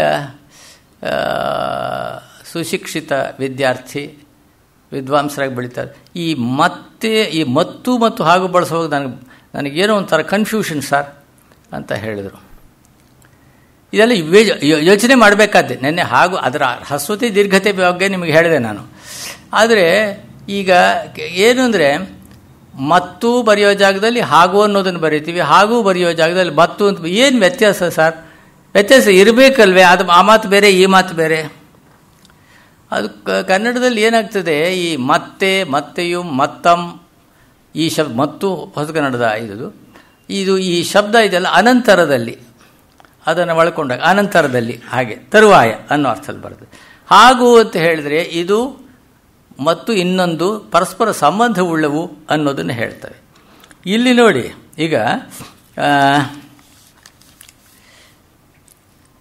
ಈಗ ಹಾಗೂ ಅನ್ನೋದು ಹಿಂದೆ ಹೇಳಿದ ಸಂಗತಿಯನ್ನು ಕೂಡಿಕೊಂಡು ಮಾತು ಮುನ್ನಡೆಯಬೇಕು ಅಂತ ಇಂಥದ್ದು. ಈಗ ನಾನು ಪ್ರಯಾಣ ಮಾಡುವಾಗ, ಈ ಬಸ್ಸಲ್ಲಿ ಪ್ರಯಾಣ ಮಾಡುವಾಗ ಕೆಲವು ವರ್ಷಗಳ ಹಿಂದೆ ಇಂಥದ್ದೊಂದು ಬರಹ ಗಮನಿಸ್ತಾ ಇದೆ. ನಿಮ್ಮ ತಲೆಯನ್ನು ಅಥವಾ ಕೈಯನ್ನು ಕಿಟಕಿಯ ಹೊರಗೆ ಚಾಚಬೇಡಿ, ಯಾವುದಾದ್ರು ಒಂದು ಚಾಚಿ ಅಷ್ಟೇ, ಅಥವಾ ಇದನ್ನು ಚಾಚಿ ಅಥವಾ ಅದನ್ನು ಚಾಚಿ, ಇದನ್ನೂ ಚಾಚಬಾರದು ಅದನ್ನೂ ಚಾಚಬಾರದು ಅಂತ ಹೇಳಬೇಕು. ತಲೆಯನ್ನಾಗಲಿ ಕೈಯನ್ನಾಗಲಿ ಕಿಟಕಿಯ ಹೊರಗೆ ಚಾಚಬೇಡಿ ಅಂತ ಹೇಳಬೇಕು. ನಿಮ್ಮ ತಲೆಯನ್ನು ಅಥವಾ ಕೈಯನ್ನು, ಕೈ ಚಾಚೋದಿದ್ರೆ ತಲೆ ಚಾಚಬೇಡಿ, ತಲೆ ಚಾಚೋದಿದ್ರೆ ಕೈ ಚಾಚಬೇಡಿ. ಇದು ಆಮೇಲೆ ನನಗೆ ಜ್ಞಾಪಕ ಇದೆ, PS ರಾಮಾನುಜಮ್ಮು ನಾವು ಒಂದು ಸರಿ ಹೀಗೆ ಒಟ್ಟಿಗೆ ಸೇರಿದ್ದಾಗ ಈಗ ಬಂತು ಏನು, ಈಗ ಸರ್ಕಾರದ ಪ್ರಚಾರ ಫಲಕಗಳಿರ್ತವೆ ಅಥವಾ ನಾಮಫಲಕಗಳಿರ್ತವೆ. ಇವುಗಳನ್ನು ಅವು ಬಹಳ ಲಕ್ಷಣವಾಗಿ ತುಂಬ ದುಡ್ಡು ಕೊಟ್ಟು ಬಹಳ ಸುಂದರವಾಗಿ ಬರೆಸಿರ್ತಾರೆ. ಬರೆಸಿದಾಗ ಅದರಲ್ಲಿ ಕಾಗುಣಿತದ ಘೋರವಾದ ತಪ್ಪುಗಳು, ಉಗ್ರವಾದ ತಪ್ಪುಗಳು ಅಂತ ಬೇಕಾದ್ರೆ ಹೇಳಬಹುದು, ಘೋರವಾದ ತಪ್ಪುಗಳಿರ್ತವೆ. ಏನು ಮಾಡೋದು ಇದಕ್ಕೆ ಒಂದು ಕಂಟ್ರೋಲಿಂಗ್ ಅಥಾರಿಟಿ, ಒಂದು ಅದನ್ನು ನಿಯಂತ್ರಣಗೊಳಿಸ್ತಕ್ಕಂಥ ಒಂದು ಒಂದು ಒಂದು ಶಾಖೆ ಸರ್ಕಾರ ಇಟ್ಕೊಂಡು ಅವರು ಇಲ್ಲಿಗೆ ಬರಬೇಕದು. ಅವರಿಗೆ ತಲೆ ಸರಿ ಇಲ್ಲದೆ ಇದ್ರೆ ಏನು ಮಾಡೋಕ್ಕಾಗಲ್ಲ, ಆ ಅಪಾಯ ಇದ್ದೇ ಇರುತ್ತೆ. ನಾವು ಅವ್ರಿಗೆ ಕಳಿಸಿದ್ವಿ ಸರ್, ಅವರು ಇದನ್ನು ಪ್ರೊಫೆಸರ್ಗೆ ತೋರಿಸಿದ್ವಿ ಸರ್, ಅವರು ಸರಿಯಾಗಿದೆ ಅಂತಂದರು, ಅದರಿಂದ ಬರ್ತೀವಿ ಹಾಗೆ ಅನ್ನೋದು ಅದು ಇದೆ ಬಿಡಿ. ಯಾಕೆಂದರೆ ಈಗ ಅದು ಆ ಸಮಸ್ಯೆ ಇನ್ನೊಂದು ಮುಖವಾದದ್ದು. ಅದರಿಂದ ಹೀಗೆ ಇದಿಲ್ಲದೆ ಇದ್ರೆ ಏನಾಗ್ತದೆ ಅಂತ ಹೇಳಿ, ಅದೇ ನೀವು ಇಂಗ್ಲೀಷ್ನ ನಾಮಫಲಕಗಳನ್ನು ಪ್ರಚಾರ ಫಲಕಗಳನ್ನು ಇದರಲ್ಲಿ ನೋಡಿ, ಕರೆಕ್ಟ್ ಸ್ಪೆಲ್ಲಿಂಗ್ ಇರ್ತದೆ. ಅದರ ಇದಿದೆಯಲ್ಲ, ಯಾವ ಅಕ್ಷರ ಹೇಗೆ ಬರೀಬೇಕು, ಅಪರೂಪಕ್ಕೆ ತಪ್ಪಿರಬಹುದು. ಇದು ಮೈಸೂರು ಯೂನಿವರ್ಸಿಟಿಯ ಡೆವಲಪ್ಮೆಂಟ್ ಸ್ಟಡೀಸ್ನಲ್ಲಿ ಡೆವಲಪ್ಮೆಂಟ್ ಅನ್ನೋದರ ಸ್ಪೆಲ್ಲಿಂಗು ಅದು ಏನು ನೋಡಿ, ನಾನು ಅಮ್ಮನಾಕ ಹೌದಲ್ಲ ಸ್ವಾಮಿ, ಆಮೇಲೆ ಅವರು ಯೂನಿವರ್ಸಿಟಿಗೆ ಬರೆದು ಅದನ್ನು ಬದಲಾಯಿಸಿ. ಏನು ರೀ, ವಿಶ್ವವಿದ್ಯಾನಿಲಯದಲ್ಲಿ ಅದು ಯಾವುದೇ ವಿಶ್ವವಿದ್ಯಾನಿಲಯ ಇರಲಿ, ತಾನು ಬರೆಸುವ ನಾಮಫಲಕಗಳು, ಪ್ರಚಾರದ ಸಾಮಗ್ರಿಗಳು, ಇವುಗಳ ವಿಚಾರದಲ್ಲಿ ಒಂದು ಎಚ್ಚರ ಇಲ್ಲದೆ ಇದ್ದರೆ ಅದು ಯಾವ ಸೀಮೆ ವಿದ್ಯೆಯನ್ನು ಅದು ಪ್ರಚಾರ ಮಾಡ್ತದೆ, ಪ್ರಸಾರ ಮಾಡ್ತದೆ, ಅದು ಗೊತ್ತಾಗೋದಿಲ್ಲ. ಇದು ಇಂಥದ್ದು ಈಚೆಗೆ ಇದನ್ನು ಎಷ್ಟೋ ಸರಿ ಹಾಮಾನಾಯಕರು ಇದನ್ನು ಹೆಚ್ಚು ವಿಸ್ತಾರವಾಗಿ ಮಾತಾಡಬೇಡಿ ಶಾಸ್ತ್ರಿಗಳೇ, ನಿಮಗೆ ಅಳು ಬಂದುಬಿಡುತ್ತೆ ಅಂತ ನನಗೆ ನಿಮಗೆ ಅಳು ಬಂದುಬಿಡುತ್ತೆ, ಹೆಚ್ಚಾಗಿ ಈ ವಿಚಾರ ಮಾತಾಡಬೇಡಿ ಅಂತ ನನಗೊಂದು ಸರಿ ತಿಳುವಳಿಕೆ ಹೇಳಿದರು.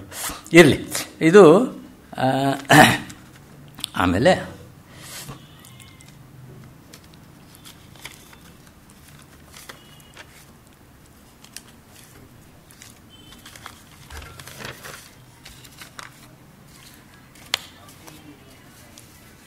ಇದು ನೋಡಿ, ಇದು ಇಲ್ಲಿ ಕೆಲವು ಇದೆ. ನಿನ್ನೆ ದಿವಸ ಆ ಮಾತು ಬಂತು, ಏನಂದರೆ ದ್ವಿತೀಯ ವಿಭಕ್ತಿ ಪ್ರತ್ಯಯವನ್ನು ಸೇರಿಸಿ ಒಂದ್ಸರಿ ನನಗೆ ಜ್ಞಾಪಕ. ಒಂದು ಸರಿ ತೆಕ್ಕುಂಜ ಗೋಪಾಲಕೃಷ್ಣ ಭಟ್ರು, ಕರಾವಳಿ ತೀರದ ಒಳ್ಳೆಯ ವಿದ್ವಾಂಸರು, ಭಾಳ ರಸಿಕ ಮಾತಿನಲ್ಲಿ, ಅವರು ನನ್ನ ಅಧ್ಯಯನ ಸಂಸ್ಥೆಯಲ್ಲಿ ನಾನಿದ್ದಾಗ ನನ್ನ ಕೋಣೆಗೆ ಬಂದರು. ಆಮೇಲೆ ಹಾಗಿದ್ದೀರಿ ಅಂತ ಕೇಳಿದ್ರು. ಚೆನ್ನಾಗಿದ್ದೇನೆ ಸರ್, ನೀವು ಸೌಖ್ಯವಾಗಿದ್ದೀರಾ ಅಂತ ಹೇಳೋದು ನನ್ನ ಧರ್ಮ, ನೀವು ನೀವು ಹಾಗೆ ಹೇಳೋದು ನಿಮ್ಮ ಕರ್ತವ್ಯ, ಅದು ಹೌದು ಅಂತ ಹೇಳೋದು ನಿಮಗೆ ಹೀಗೇನೋ ಒಂದು ಅದು ಹೇಳೋದು. ಅವರು ದ್ವಿತೀಯ ವಿಭಕ್ತಿಯ ಪ್ರತ್ಯಯವನ್ನು ಈಗ ನೆನ್ನೆ ಮಾತು ಏನಂದರೆ ಕಾಮನ ಬಿಲ್ಗೆ ಬಿಳಿಯ ತಿರು ಬಿಗಿದಂತೆ, ಬಿಳಿಯ ತಿರುವನ್ನು ಬಿಗಿದಂತೆ, ಅದು ಬಿಳಿಯ ಹಗ್ಗವನ್ನು ಕಟ್ಟಿದ ಹಾಗೆ, ಬೆಳ್ಳಕ್ಕಿ ನೂಲ್ದೆಗೆದಂತೆ, ಪಾರಿದವು ಬೆಳ್ಳಕ್ಕಿ ನೂಲ್ದೆಗೆದಂತೆ, ನೆರೆದ ಕಾಮನ ಬಿಲ್ಗೆ ಬಿಳಿಯ ತಿರು ಬಿಗಿದಂತೆ. ಭಾಳ ಕಠಿಣವಾಗೂ ಜನ ಬರಿತಾನೆ, ಭಾಳ ಸರಳವಾಗೂ ಬರಿತಾನೆ. ರಾಘವಾಚಾರ್ಯ ಹೇಳ್ತಾರೆ, ಹೀಗೆ ಬರಿಬಾರ್ದ ಇನ್ನಷ್ಟು ಅಂತ ಹೇಳಿ ಅವರು ಒಂದು ಟಿಪ್ಪಣಿ ಹಾಕ್ತಾರೆ. ಇರಲಿ, ಇಲ್ಲಿ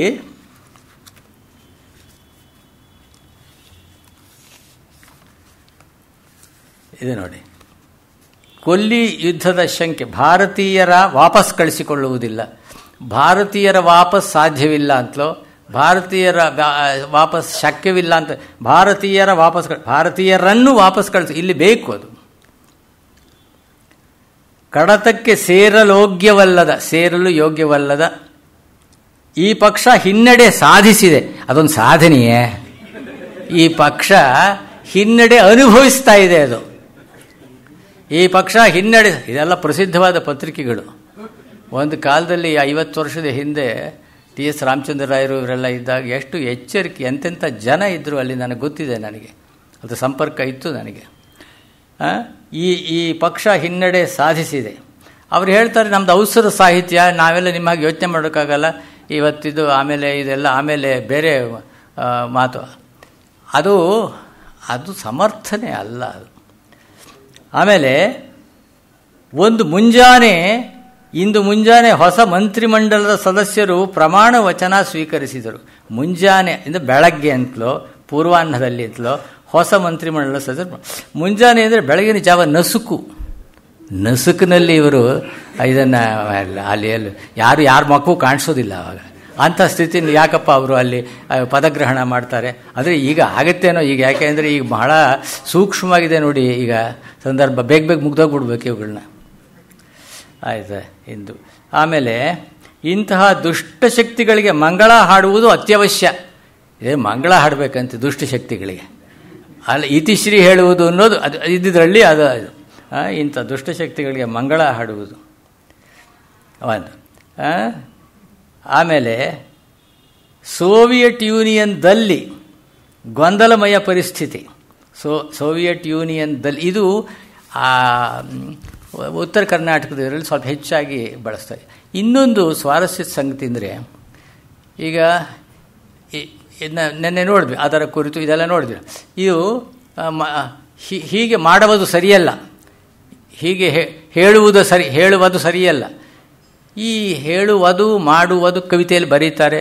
ಚನ್ವೀರ್ ಕಣಿಯವರು ಮಾತ್ರ ಒಂದು ಭಾಷಣವನ್ನು ನೀವು ಕೇಳಿದರೆ ಅವರು ಎಲ್ಲೂ ತಪ್ಪಿಲ್ಲದ ಹಾಗೆ ಮಾಡುವುದು, ನೋಡುವುದು, ಕೇಳುವುದು, ನಡೆಯುವುದು, ಹೀಗೆ ಅಲ್ಲಿ ರೂಢಿ.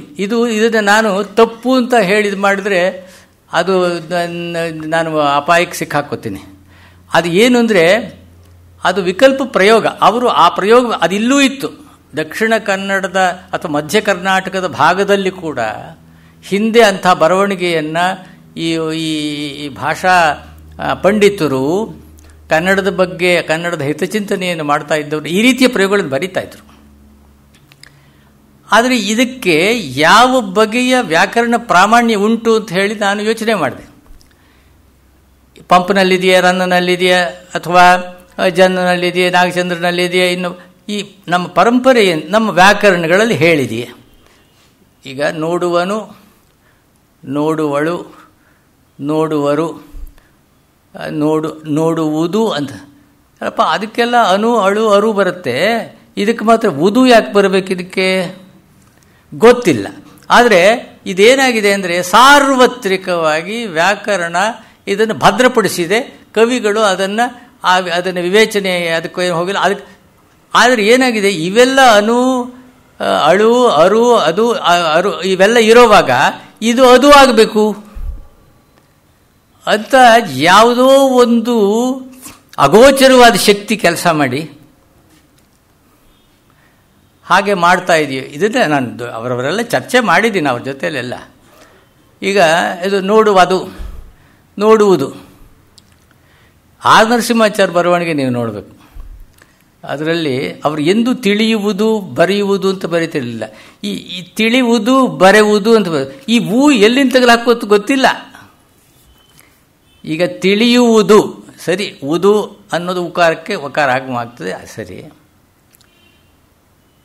ಆದರೆ ತಿಳಿಯು ಅಂತ ಧಾತುವೇ ಇಲ್ಲ, ಕಲಿಯು ಧಾತುವೇ ಇಲ್ಲ. ಕಲಿ ಧಾತು ತಿಳಿ ಪ್ಲಸ್ ವಾ ಪ್ಲಸ್ ಉದು ತಿಳಿಯುವುದು ಆಗಬೇಕದು. ತಿಳಿದುದು ಆದ ಹಾಗೆ, ತಿಳಿದಳು ಆದ ಹಾಗೆ. ಆದರೆ ಇಲ್ಲಿ ಊ ಎಲ್ಲಿ ಬಂತಿದು ಈ ಪ್ರಶ್ನೆ, ಇವೆಲ್ಲ ಅವರು ಬಳಸ್ತಿರ್ಲಿಲ್ಲ ಅವರು.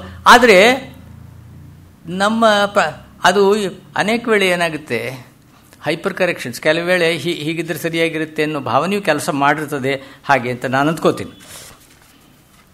ಆಮೇಲೆ ಅದರಿಂದ ಈ ನೋಡುವುದು ಮಾಡುವುದು ಇದೆಯಲ್ಲ, ಇದು ಭಾಳ ಸಾರ್ವತ್ರಿಕವಾಗಿರ್ತಕ್ಕಂಥ ಒಂದು ವಿಕಲ್ಪ ಪ್ರಯೋಗ ಅದು. ಇಲ್ಲಿ ಈಗ ನೀವು ಹಳೆಯ ಈಗ ಬಹುಶಃ ಇದರಲ್ಲಿ ಮುದ್ರಾಮಂಜೂಷ ಮೊದಲಾದ ಕಡೆಗಳಲ್ಲಿ ಕೂಡ ಹಸ್ತಪ್ರತಿಗಳಲ್ಲಿ ಇದನ್ನು ಗಮನಿಸಬಹುದು. ಅದು ಹೇಗೆ ಅದು ಮಧ್ಯ ಪ್ರವೇಶ ಮಾಡ್ತು, ಎಲ್ಲಿಂದ ಒಂದು ಮಾಯಾಮೋಹಿನಿಯಾಗಿ ಒಳಗೆ ಬಂದು ಸೇರಿಕೊಳ್ತೋ ನನಗೆ ಗೊತ್ತಿಲ್ಲ. ಯಾಕೆಂದರೆ ಅದಕ್ಕೆ ಇದರ ಸಮ್ಮತಿ ಇಲ್ಲ, ಪರಂಪರೆ ಇಲ್ಲ, ವ್ಯಾಕರಣ ಅದನ್ನು ಹೇಳೋದು ಇರಲಿ. ಆಮೇಲೆ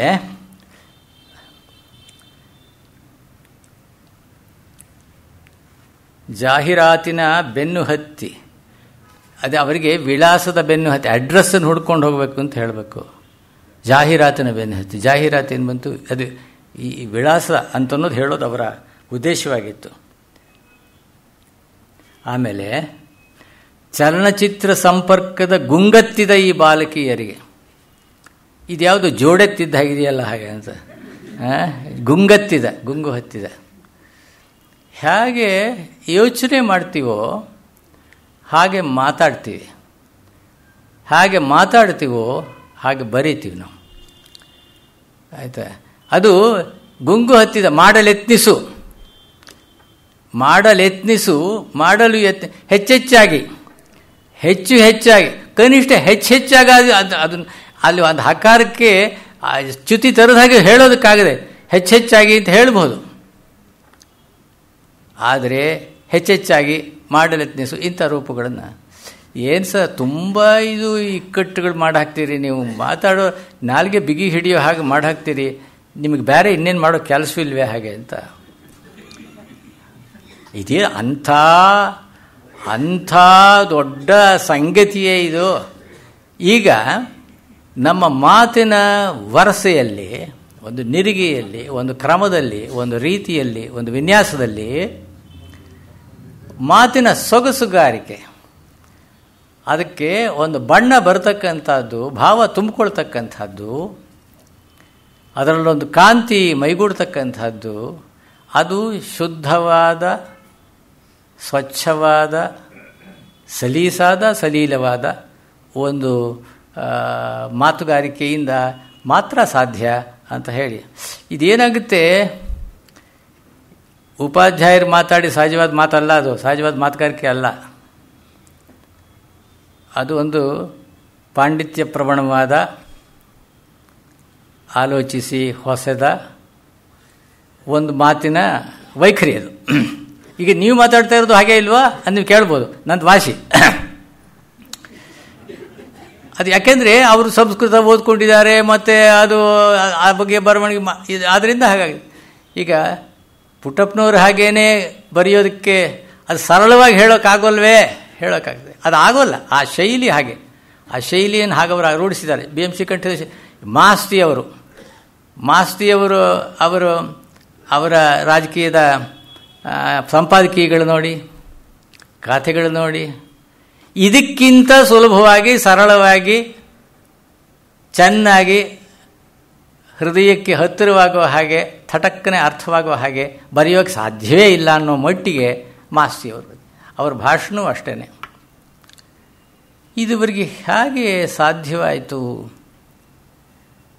ಅವರು ಒಂಥರಹ ಪ್ರವಾದಿಗಳು, ವಿಷನರೀಸ್ ಅವರು.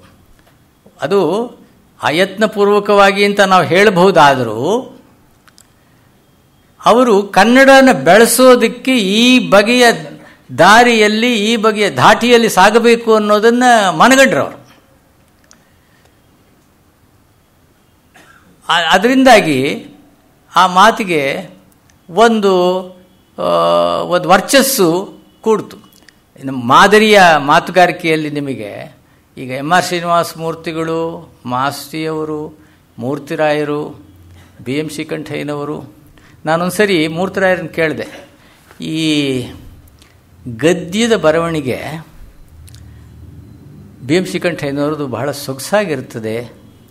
ಅವರು ತಕ್ಷಣವೇ ಹೇಳಿದರು, ಒಂದು ರೈಲ್ ಪ್ರಯಾಣ ಈ ಕಡೆಯಿಂದ ಬೆಂಗಳೂರಿಂದ ಮೈಸೂರು ಕಡೆ ಹೋಗ್ತಾ ಇದೆ, ಅದು ಒಂದು ಸಾಮಾನ್ಯವಾದ ಬೋಗಿ, ಅದು ಅಲ್ಲಿ ಅದು ಹೆಚ್ಚು ಜನ ಇರಲಿಲ್ಲ. ಆದರೆ ಅವ್ರು ಹೇಳಿದರು, ಅದೆಲ್ಲ ಅವ್ರದ್ದು ಒಂಥರ ಭಾವುಕತೆ ಇರ್ತದೆ ಅದರಲ್ಲಿ. ಅದರಿಂದ ಕನ್ನಡ ಸಾಹಿತ್ಯ ಚರಿತ್ರೆ ಇದೆಲ್ಲ ಭಾವುಕತೆ. ಆದರೆ ಅದಕ್ಕೆ ಚೌಕಟ್ಟಾದ ಬರವಣಿಗೆ ಬೇಕು, ನಿಮಗೆ ಒಳ್ಳೆಯ ಹಿತವಾದ ಬರವಣಿಗೆ ಬೇಕು ಅಂದರೆ DV ಗುಂಡಪ್ಪನವರಲ್ಲಿದೆ ಹಾಗೆ ಅಂತ ಹೇಳಿದ್ರು. DVG ಅವರ ಬರವಣಿಗೆ ಒಳಗೆ ಆ ಒಂದು ಅದೇ ಭಾವದ ಒಂದು ವರ್ಚಸ್ಸು ಇರ್ತದೆ, ಆ ಬುದ್ಧಿಯ ಒಂದು ತೇಜಸ್ಸು ಇರ್ತದೆ ಅದರಲ್ಲಿ. ಇದರಲ್ಲಿ ಯಾಕೆಂದರೆ BM ಶ್ರೀಕಂಠಯ್ಯನವರಿಗೆ ಕನ್ನಡವನ್ನು ಪ್ರಸಾರ ಮಾಡೋದಿದೆಯಲ್ಲ, ಕನ್ನಡವನ್ನು ಜನಕ್ಕೆ ಹತ್ತಿರ ತಗೊಂಡು ಹೋಗೋದಿದೆಯಲ್ಲ, ಅದವರಿಗೆ ಹೆಚ್ಚಿನ ಆಸಕ್ತಿಯ ವಿಷಯವಾಗಿತ್ತು, ಹೆಚ್ಚಿನ ಒಂದು ಕಳಕಳಿ ಅವರಿಗೆ ಅಲ್ಲಿ ಕೆಲಸ ಮಾಡ್ತಾ ಇತ್ತು. ಅದರಿಂದ ಅವರ ಶೈಲಿ ಹಾಗೆ ರೂಢವಾಯಿತು. ಕೃಷ್ಣರಾಯರ ಭಾಷಣ ಕೇಳಿದವರಿಗೆ, ಆ ಮಾತಿನ ನಿರ್ಗಳವಾದ ಓಘವನ್ನು ಮನಗಂಡವರಿಗೆ ಗೊತ್ತಾಗ್ತದೆ ಅದು ಹೇಗೆ. ಅದು ಇದೊಂದು ಗಮನಿಸಬೇಕಾದಂಥ ಸಂಗತಿ ಇದು. ಆಮೇಲೆ ಎಲ್ಲರನ್ನೂ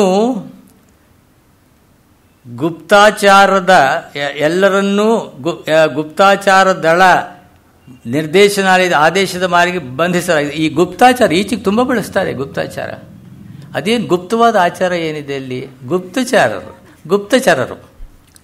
ಗುಪ್ತಾಚಾರ ಏನೋ ರಹಸ್ಯವಾದ ಆಚಾರದ ತಂತ್ರ ಏನೋ ಒಂದಿದೆ ಹಾಗೆ ಅಂತ ಅನ್ನೋ ಹಾಗೆ. ತಾವು ಏನು ಹೋಗಲಿ, ತಪ್ಪು ಅಂತ ಅನಿಸಿದರೆ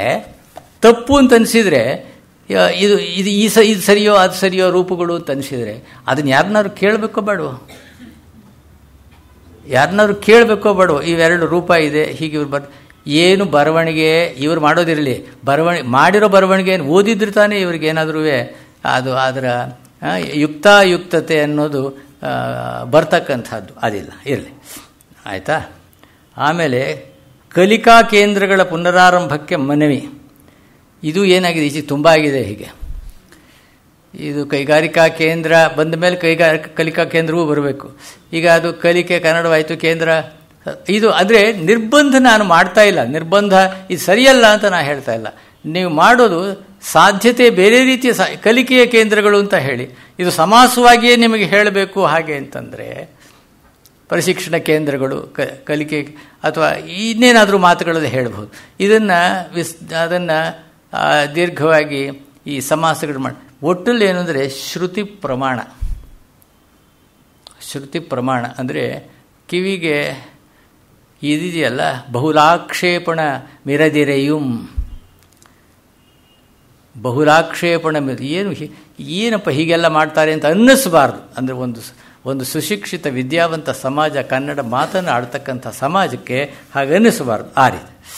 ಆಮೇಲೆ ಇದು ನೋಡಿ, ಕನ್ಯಾಕುಮಾರಿಯಿಂದ 40 ದಿನಗಳ ಹಿಂದೆ ಹೊರಟ ಏಕತಾ ಯಾತ್ರೆ ನಿನ್ನೆ ದೆಹಲಿ ತಲುಪಿದ್ದು ನಾಳೆ ಹರಿಯಾಣಕ್ಕೆ ನಿರ್ಗಮಿಸಲಿದೆ.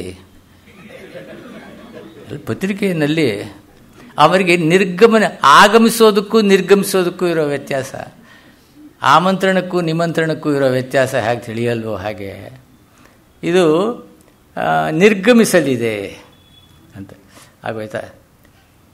ಆಮೇಲೆ ನೇತಾಜಿ ಮೌಲಾನಾ ಆಜಾದ್ಗೆ ಭಾರತ ರತ್ನ, ಆಜಾದ್ಗೆ ಇದು ಏನಿದೆ, ಹನುಮಂತಯ್ಯಗೆ ಪ್ರಶಸ್ತಿ ನೀಡಿದೆ, ವೆಂಕಟರಾಮಪ್ಪಗೆ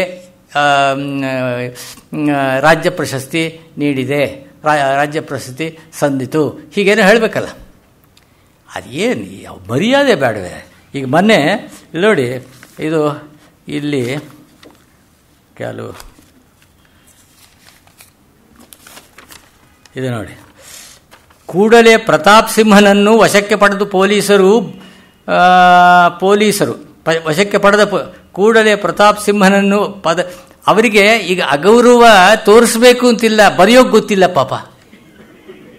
ಪ್ರತಾಪ್ ಸಿಂಹ ಅವರು MP ಸರಿ, ಅವ್ರ ಬಗ್ಗೆ ಗೌರವವಿದೆ. ಪತ್ರಿಕೆ ವರದಿ ಮಾಡುವಾಗ ಏಕವಚನ ಬಹುವಚನದ ಈ ವಿವೇಚನೆ ಇದೆಯಲ್ಲ, ಅದು ಅವರಿಗೆ ಮನಸ್ಸಿಗೆ ಬರಲಿಲ್ಲ ಅಷ್ಟೇ. ಕೂಡಲೇ ಪ್ರತಾಪ್ ಸಿಂಹನನ್ನು ವಶಕ್ಕೆ ಪಡೆದ. ನಮಗೇನಿಸುತ್ತೆ, ಇದೇನು ಏಕವಚನದಲ್ಲಿ ಹೀಗೆ ಒಬ್ಬ MP ಹೀಗೆ ಹೇಳೋದು ಹಾಗೆ ಅಲ್ಲ. ನಾವು ಮನೇಲಿ ಮಾತಾಡ್ಕೊಳ್ಳೋಣ, ಬೇಕಾದ್ರೆ ಅವ್ರನ್ನ ಬೈಯೋದೋ ಮಾಡೋದು ಏನಾದರೂ ಮಾಡ್ಕೊಳ್ಳೋಣ, ಅಥವಾ ನಮ್ಗೆ ಆಪ್ತರಾದವ್ರ ಹತ್ರ ಹೇಳ್ಕೊಳ್ಳೋಣ. ಆದರೆ ಪತ್ರಿಕೆಯಲ್ಲಿ ಸಾರ್ವತ್ರಿಕವಾದ ಪ್ರಸಾರಕ್ಕೆ ಹಾಗೆ ಹೇಳಬಾರ್ದು, ಅದಿಲ್ಲ. ಆಮೇಲೆ ಇದು ನೋಡಿ, ಮುಖಪುಟದ ಅಗ್ರವಾರ್ತೆ 26/10/17 ಪತ್ರಿಕೆ ಹೇಳಲ್ಲ ನಾನು. ಟಿಪ್ಪು ಹೊಗಳಿದ ರಾಷ್ಟ್ರಪತಿ. ಇದು ಟಿಪ್ಪು ರಾಷ್ಟ್ರಪತಿಯನ್ನು ಹೊಗಳಿದ್ನೇ, ಅದು ಟಿಪ್ಪುವನ್ನು ರಾಷ್ಟ್ರಪತಿ ಹೊಗಳಿದರೆ. ಈಗ ಇದಿದೆಯಲ್ಲ, ಈ ಬ್ರಿವಿಟಿ ಅಥವಾ ಈ ಸಂಕ್ಷಿಪ್ತತೆ ಇದೆಯಲ್ಲ, ಇದು ಎಷ್ಟು ಘೋರ ಪರಿಣಾಮ ಉಂಟು ಮಾಡುತ್ತದೆ. ಇಂಥದೇ ಕಾರಣದಿಂದಾಗಿ ನೆತ್ತಮನಾಡಿ ಭಾನುಮತಿ ಸೋಲ್ತೊಡೆ ಅನ್ನೋದಿದೆಯಲ್ಲ, ನೇಯಾರ್ಥದ ದೋಷದಿಂದ ಅದು ನರಳಿದೆ, ನಮ್ಮನ್ನೆಲ್ಲ ನರಳುವ ಹಾಗೆ ಮಾಡಿದೆ ಅಂತ ಹೇಳಿ ನಾನು ಸ್ಪಷ್ಟವಾಗಿ ಅವನು ದುರ್ಯೋಧನ ತನ್ನ ಹೆಂಡತಿ ಜೊತೆಯಲ್ಲಿ ಪಗಡೆ ಆಟ ಆಡ್ತಿದ್ದಾಗ ಅಂತ ಹೇಳಿ ಆ ಮೇಲಿನ ಗದ್ದಿದಲ್ಲೋ ಅಥವಾ ಇಲ್ಲೋ ಒಂದು ಅದಕ್ಕೆ ಇಂಗಿತ ಬರೋ ಹಾಗೆ ಪಂಪ ಬರೆದು ಬಿಟ್ಟಿದ್ರೆ 600 ಪುಟದ ಪುಸ್ತಕ ಬರಬೇಕಾದ ಅವಶ್ಯಕತೆ ಇರ್ತಿರಲಿಲ್ಲ. 600 ಪುಟದ ಸುದೀರ್ಘ, 100 ಜನ ವಿದ್ವಾಂಸರು ಅದರಲ್ಲಿ ಕೈ ತೊಡಗಿಸಿದರು. ಮೊಳಿಯ ತಿಮ್ಮಪ್ಪನವರು, ಡಿ ವಿ ಶೇಷಗಿರಿರಾಯರು ಅದನ್ನು ಆರಂಭ ಮಾಡಿದ್ದು, ಗುಂಡಪ್ಪನವರು ತಮ್ಮಂದಿರು ಅದನ್ನು ಆರಂಭ ಮಾಡಿದ್ರು. ಜಯ ಕರ್ನಾಟಕ ಪತ್ರಿಕೆ ಬರೆದದ್ದು ಬರೆದಿದ್ದೆ. ಇದು ಸ್ಪಷ್ಟವಾಗಿ ಅಲ್ಲೇನೆ ಹೇಳಿಬಿಟ್ಟಿದ್ದಿದ್ರೆ ಅವಕಾಶ ಇರ್ತಿಲ್ಲ. ಅವು ಬಹಳ ಹಿತಮಿತ ಮೃದು ವಚನ ಸರಿ, ಆದರೆ ನೇಯಾರ್ಥ ಅಂತಿದೆ, ಹೀಗಿರ್ಬೋದು ಹಾಗಿರ್ಬೋದು. ಇಲ್ಲಿ 2 ಅರ್ಥ ಹೊರಡು ಹಾಗೆ, 2 ದ್ವಂದ್ವ ಸಂದೇಹ ಸಂಶಯಕ್ಕೆ ಅವಕಾಶವಿದ್ದಾಗ ನೆಟ್ಟಿಗೆ ಕಾರ್ಯಕಾರಣ ಸಂಬಂಧ ಸ್ಪಷ್ಟವಾಗುವ ಹಾಗೆ ಹೇಳಿಬಿಡು ಅಂತ ಹೇಳಿ ಅದು ಒಂದು ಕಾವ್ಯದಲ್ಲಿ ಒಂದು ಅಲಂಕಾರ ವಿಶೇಷವಾಗಿ ಅದು ಬರ್ತದೆ. ಅದು ನಮ್ಮ ಪ್ರಾಚೀನ ವೈಯಾಕರಣರು ಹೇಳ್ತಾರೆ. ಅದರಿಂದ ಟಿಪ್ಪು ಹೊಗಳಿದ ರಾಷ್ಟ್ರಪತಿ, ಟಿಪ್ಪು ರಾಷ್ಟ್ರಪತಿಗಳನ್ನು ಹೊಗಳಿದ್ದಾನೆ, ಟಿಪ್ಪುವನ್ನು ರಾಷ್ಟ್ರಪತಿ ಹೊಗಳಿದರೆ ಇದು ನಮಗೆ ಗೊತ್ತು. ಯಾಕೆಂದರೆ ನಮಗೆ ಸಂದರ್ಭ ಗೊತ್ತು, ಐತಿಹಾಸಿಕ ಸಂದರ್ಭ ಗೊತ್ತು. ಟಿಪ್ಪು ಯಾವುದೋ ಕಾಲದವನು, ಆದ್ದರಿಂದ ಟಿಪ್ಪುವನ್ನು ರಾಷ್ಟ್ರಪತಿಗಳು ಹೊಗಳಿದರು ಅಂತನ್ನೋದು ನಮಗೆ ಗೊತ್ತಿದ್ದಾದ್ರಿಂದ ನಾವು ಹೀಗೆ ನೀವೆಲ್ಲ ಟೇಕನ್ ಫಾರ್ ಗ್ರಾಂಟೆಡ್ ಅನ್ನೋ ಹಾಗೆ ಪತ್ರಿಕೆಗಳವರು ಹೀಗೆ ಮಾಡಿದರೆ ಅದು ಕಷ್ಟ. ಭಾರತ ಚೀನಾ ಬಾಂಧವ್ಯ ಕುಸಿಯುವ ವಿಶ್ವಾಸ, ಅಂದರೆ ಇದು ನೋಡಿ, 2011 ಜುಲೈ ಪತ್ರಿಕೆಯ ಇದನ್ನು ಹೇಳ್ತಾ ಇದ್ದೀನಿ. ಕುಸಿಯುವ ವಿಶ್ವಾಸ ಅಂದರೆ, ವಿಶ್ವಾಸ ಇಸ್ ಎ ಪಾಸಿಟಿವ್ ವರ್ಚ್ಯೂ, ಅದೊಂದು ಒಂದು ಮೆಚ್ಚಬೇಕಾದ ಗುಣ, ನಾವು ಅದನ್ನು ಗಂಭೀರವಾದ ಗುಣ. ಅದು ಭಾರತ ಚೀನಾ ಬಾಂಧವ್ಯ ಕುಸಿಯುವ ಆತಂಕ, ಭೀತಿ ಅಂತಲೋ ಏನಾದ್ರೂ ಅಥವಾ ಶಂಕೆ ಅನ್ನೋದು ಇದಿರಬೇಕೆ ಹೊರತು ಕುಸಿಯುವ ವಿಶ್ವಾಸ ಗ್ಯಾರಂಟಿಯಾಗಿ ಅದು ನಮಗೆ ಇಷ್ಟ ಅಂತ. ಕುಸಿಯುವ ವಿಶ್ವಾಸ ಅಂದರೆ ಕೆಡುತ್ತೆ, ಇದು ನಮ್ಗೆ ಗೊತ್ತಪ್ಪ, ಖಂಡಿತ ಇದು ಹಾಗಲ್ಲ. ಅಲ್ಲಿ ನಮಗೆ ಮನಸ್ಸಲ್ಲಿ ಏನಾದರೂ ಇರಲಿ, ಆದರೆ ಆ ಸನ್ನಿವೇಶಕ್ಕೆ ಅದಲ್ಲ, ಅದು ಉದಿಷ್ಟವಾದ ವಿಷಯ ಅದಲ್ಲ. ಆಮೇಲೆ ಸಾಮಾನ್ಯವಾಗಿ ಎಲ್ಲ ಕಾಗದಗಳು ಬರೆದಾದ ಮೇಲೆ ಇಂತಿ ನಮಸ್ಕಾರ ಅಂತ ಬರೆಯೋದಿದೆ. ಯಾರಿಗೂ ಇದರ ಅರ್ಥ ಏನು ಅಂತಲೇ ಗೊತ್ತಿಲ್ಲ, ಸುಮ್ಮನೆ ಇಂತಿ ನಮಸ್ಕಾರ. ಅದರಲ್ಲಿ ದೀರ್ಘ ಹಾಕೋರು ಕೆಲವರಿದ್ದಾರೆ, ದೀರ್ಘ ಹಾಕದೇ ಇರೋರು ಇದ್ದಾರೆ. ಇವರು ಎಡಪಕ್ಷ ಅಂತನ್ನಿ, ಅವರು ಬಲಪಕ್ಷ ಅಂತನ್ನಿ. ಬೇಕಾದ್ರೆ ಇದು ಇಂತಿ ನಮಸ್ಕಾರ ಬರೆಯೋರು ಕೆಲವರಿದ್ದಾರೆ, ಇಂತಿ ನಮಸ್ಕಾರ ಅಂತ ಬರೆಯೋರು. ಈ ಇಂತಿ ಏನು, ಈ ಕುಂತಿ ಇದ್ದ ಹಾಗೆ ಇಂತಿಗೆ ಅದು ಇಂತು ಈ ನಮಸ್ಕಾರಗಳು ಅಂದರೆ ಈಗ ನಾನು ಸಲ್ಲಿಸ್ತಾ ಇರ್ತಕ್ಕ ರೀತಿಯ ನಮಸ್ಕಾರಗಳು. ಅದು ಸಂಸ್ಕೃತದಲ್ಲಿ ಇತ್ಯಾಶಿಷಃ ಈ ಶಬ್ದ ಇದೆಯಲ್ಲ, ಇತ್ಯಾಶಿಷ ಈ ರೀತಿ ಶಬ್ದಗಳಿವೆಯಲ್ಲ, ಅದಕ್ಕೆ ಅನುಗುಣವಾಗಿ ಆ ಮಾತು. ಆದರೆ ಇಂತಿ ನಮಸ್ಕಾರ ಇಲ್ಲದೇ ಬರೀ ನಮಸ್ಕಾರಗಳು. ಇದೆಲ್ಲ ಹೇಳಿದ ಮೇಲೆ ಸಿಗ್ನೇಟರಿ ಯಾರು ಅವನು ರುಜು ಹಾಕಬೇಕಾಗಿರೋನು ಅವನು ನಮಸ್ಕಾರಗಳು ಅಂತ ಅಷ್ಟು ಹೇಳಿ ಮಾಡ್ಬೋದು. ಇಂತು ಅಂತ ಬರೀಲಿ, ಇಂತು ನಿಮ್ಮ ವಿಶ್ವಾಸಿ. ಈಗ ವಿಧೇಯತೆ ಯಾರಲ್ಲೂ ಇಲ್ವಲ್ಲ ಇಂಥ ನಿಮ್ಮ. ಆಮೇಲೆ ಅತ್ಯಂತ ವಿಧೇಯ ಅಂತ ಇವೆಲ್ಲ ಬರಿತಾ ಇದ್ರು. ನಮ್ಮ ದೊಡ್ಡಪ್ಪ ಸರ್ಕಾರಿ ಕಚೇರಿಯಲ್ಲಿ ಒಂದು ತೀರ ಸಣ್ಣ ಕೆಲಸದಲ್ಲಿದ್ದರು. ಅತ್ಯಂತ ವಿಧೇಯನಾದ ಸೇವಕನು ಅಂತ ಹೇಳಿ ಅವ್ರ ಕೆಳಗಡೆ ಬರ್ಕೊಂಡು, ಇವರು ಮೋಸ್ಟ್ ಒಬೀಡಿಯೆಂಟ್ ಸರ್ವೆಂಟ್ ಅಂತ, ಮೋಸ್ಟ್ ಒಬೀಡಿಯೆಂಟ್ ಸರ್ವೆಂಟ್ ಅಂತ. ಏನು ಮಾಡ್ತೀರಿ, ಅದು ಸಾಮ್ರಾಜ್ಯಶಾಹಿ ದಿನಗಳಲ್ಲಿ ಅದು ಹೀಗೆ ಗುಲಾಮ್ಗಿರಿ ಇವಾಗ ನಮ್ಮ ಈ ಭಾಷೆಗೆ ಬಂದಿದೆ. ಈ ಇಂಗ್ಲೀಷ್ ಭಾಷೆಯನ್ನು ಈಗ ನಾವು ತಲೆ ಎಲ್ಲೆಲ್ಲಿ ಸಾಧ್ಯವೋ ತಲೆ ಮೇಲೆ, ಭುಜದ ಮೇಲೆ, ಬೆನ್ನ ಮೇಲೆ ಎಲ್ಲ ಹೊತ್ತು ಮೆರೆಸ್ತಾ ಇದ್ದೀವಿ. ಅದು ಮಾಡ್ತಾ ಇರುವಂಥ ಒಂದು ಅದರ ಅಟಾಟೋಪ ಇದೆಯಲ್ಲ, ಅದು ಅಟ್ಟಾಟೋಪ ಇದೆಯಲ್ಲ, ಅದು ಹೇಳ್ತಿರೋದು. ಅದು ಇದು ಏನು ಅಂತ ಹೇಳಿದ್ರೆ ನಮ್ಮ ದೌರ್ಬಲ್ಯ, ನಮ್ಮ ಶೈಥಿಲ್ಯ, ನಮ್ಮ ಆಸಕ್ತಿ ಅಭಿರುಚಿಗಳ ಕೊರತೆ, ಇವುಗಳಿಂದಾಗಿ ನಾವೇನು ಮಾಡಿದ್ದೀವಿ, ಮನೆ ಮಕ್ಕಳನ್ನ ಬೀದಿಗೆ ಚೆಲ್ಲಿ ಈ ಪರರ ಮಕ್ಕಳನ್ನು ತಗೊಂಡು ಸಾಕುವ ರೀತಿಯಲ್ಲಿ ನಾವು ಮಾಡ್ತಾ ಇದ್ದೀವಿ ಹಾಗೆ ಅಂತ. ಎಷ್ಟು ಅದು ಒಂದು ಪ್ರತಿಷ್ಠೆಯ, ಒಣ ಪ್ರತಿಷ್ಠೆಯ ಸಂಕೇತ. ಅದು ಒಣ ಪ್ರತಿಷ್ಠೆ. ಒಂದು ಕಸೂತಿ ಕೆಲಸದ ಮನೆ ನೋಡ್ತಾ ಇದ್ದೆ, ಒಂದು 20 ಇದನ್ನು ಹೇಳಿದ್ರು, ಇದು ಗ್ಲೂ ತಗೊಳ್ಳಿ, ಅದನ್ನು ಪೇಂಟ್ ಮಾಡಿ, ಅದನ್ನು ಆಮೇಲೆ ಸ್ಟಿಚ್ ಮಾಡಿ, ಹೇಳಿ ಹೇಳಿ ಹೇಳಿ ಕನ್ನಡ ಶಬ್ದಕ್ಕೆ ಹುಡುಕ್ತಾ ಇದ್ದೀನಿ ನಾನು, ಯಾವಾಗ ಈ ಅಮ್ಮ ಕನ್ನಡ ಶಬ್ದ ಹೇಳ್ತಾಳೆ ಹಾಗೆ ಅಂತ ಹೇಳಿ. ಕೊನೆಗೊಂದ್ಸರಿ ಹೇಳಿದ್ರು, ಅಲ್ಲಿಗೆ ಮುಗಿಯುತ್ತದೆ ಅಂತ ಏನೋ ಒಂದು ಇದು ಹೇಳಿದ್ರು, ಮುಗಿಯುತ್ತದೆ ಅಂತ ಹೇಳಿದ್ರು. ಇದು ಯಾಕೆ ಇದು ಹೀಗೆ, ಇದು ಯಾಕೆ ಹೀಗೆ ಅನ್ನೋದು ಈವರೆಗೂ ನಾನು ಅರ್ಥ. ನಮ್ಮ ವಾತಾವರಣವನ್ನು ನಾವೇ ಕೆಡಿಸಿ, ಅದಕ್ಕೆ ನೀವು ಹೇಳಿದ್ರಲ್ಲ, ಅದೇನೆಂದರೆ ಎರವಲು ಇದು ಆತ್ಮಹತ್ಯೆ ಅನ್ನೋ ಮಾತನ್ನು ಇವತ್ತು ಬರೆದಲ್ಲ, ಅವರು 70-80 ವರ್ಷಗಳ ಹಿಂದೆ ರಾಘವಾಚಾರ್ಯರು ಬರೆದ ಮಾತದು. 70-80 ವರ್ಷಗಳಿಂದ ಭಾಷಾ ಶುದ್ಧಿ ಅಂತ ಅನ್ನೋ ತಮ್ಮ ಲೇಖನದಲ್ಲಿ ಅವರು ಹೇಳ್ತಾರೆ. ಅದು ಆತ್ಮಹತ್ಯೆ ಐತೆ ಒಂದು. ಆಮೇಲೆ ಇಲ್ಲಿ ಇದು ಒಂದು ಖಾಸಗಿ ದೂರವಾಣಿಯ ವಾರ್ತೆಯ ಬರಹದಲ್ಲಿ ಭ್ರಷ್ಟ ಅಧಿಕಾರಿಗಳಿಗೆ ರಕ್ಷಣೆ ಕೊಡಬೇಕು ಅಂತಿತ್ತು. ನಾನು ಹತ್ತಿರ ಹೋಗಿ ನೋಡಿದೆ, ಕನ್ನಡಕ ಹಾಕ್ಕೊಂಡು ನೋಡಿದೆ, ಕನ್ನಡಕ ತೆಗೆದು ನೋಡಿದೆ, ಅದು ಹಾಗೇ ಇತ್ತು. ಈ ಭ್ರಷ್ಟ ಅಧಿಕಾರಿಗಳಿಗೆ ರಕ್ಷಣೆ ಕೊಡಬೇಕೇ ಅಂತ ಇರಬೇಕೇನೋ. ಅಲ್ಲಿ ಒಂದು ಅವ್ರ ಬಳಿ ಆ ಹೊಟ್ಟೆ ಒಳಗಿದ್ದ ಇದೆಯಲ್ಲ, ನೈಜ ಇದೆಯಲ್ಲ, ಆ ದಿಟ ಇದೆಯಲ್ಲ, ಅದು ಅವರು ಅದನ್ನು ಕಕ್ಕಿಬಿಟ್ರೆ ಆಯಿತು, ಇದನ್ನ ಸಟೆಗೆ ಯಾಕೆ ಅಂತ ಹೇಳಿ ಅವರು ಹಾಗೆ ಮಾಡೋದು. ಭ್ರಷ್ಟ ಅಧಿಕಾರ ರಕ್ಷಣೆ ಕೊಡು, ಏನಿದರ ಅರ್ಥ? ಇದು ನಿಜ ಅಂತ ಯಾರೋ ಹೇಳ್ತಾ ಇದ್ದಾರೆ ನೋಡಿ, ಅದು ನ್ಯಾಯವಾದ ಮಾತು. ಅದು ಆದರೆ ಇಲ್ಲಿ ಹೇಳ್ತಕ್ಕ ಮಾತಲ್ಲ ಅದು.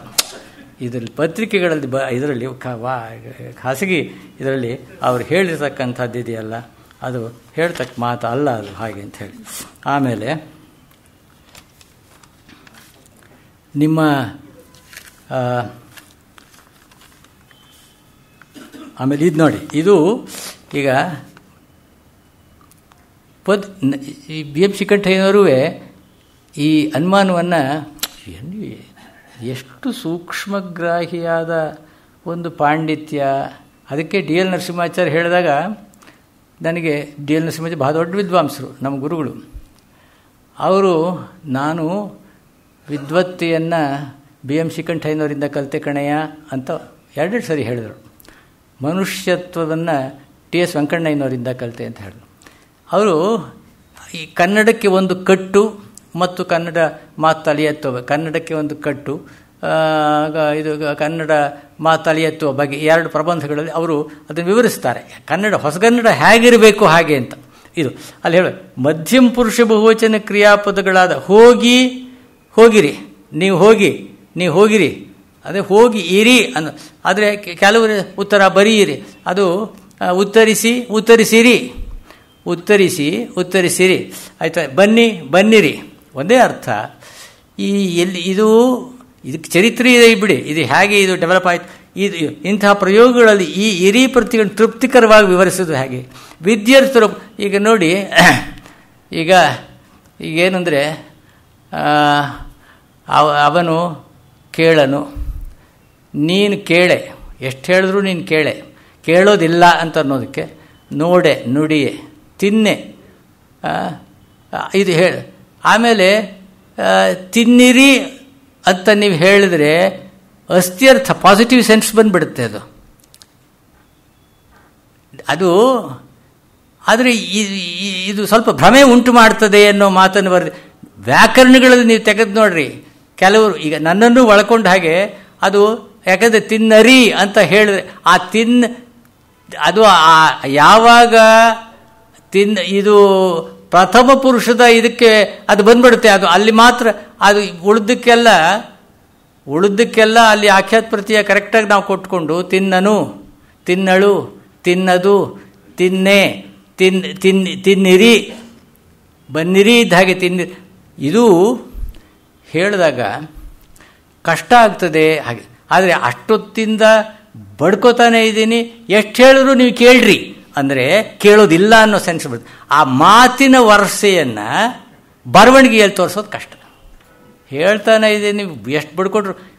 ನನಗೆ ಜ್ಞಾಪಕ ಬರ್ತದೆ, ಕಲಬುರ್ಗಿ ಒಂದು ಸರಿ ಅಕ್ಕಮಹಾದೇವಿ ನೀವು ಕಾಣಿರೆ ಶಾಸ್ತ್ರಿಗಳೇ, ಈ ಸಮಸ್ಯೆ ಇಲ್ಲಿ ಚರ್ಚೆ ಆಗ್ತಾ ಇದೆ, ಇದನ್ನು ಏನಪ್ಪ ಇದು ಈ ಕಾಣಿರಿ ಅನ್ನೋದಿದೆಯಲ್ಲ, ನೀವು ಕಂಡಿಲ್ಲ ಅಂತ ಹೇಳ್ತಾ ಇದ್ದಾಳೆಯೇ ಅಕ್ಕಮಹಾದೇವಿ, ಅಥವಾ ನೀವು ನೀವು ತಿಳ್ಕೊಳ್ಳಿ ಅಂತ ಹೇಳ್ತಾ ಇದ್ದಾಳೆ, ಇದು ನನಗೆ ವಿವರಣೆ ಬೇಕು ಹಾಗೆ ಅಂತ ಹೇಳಿದ್ರು.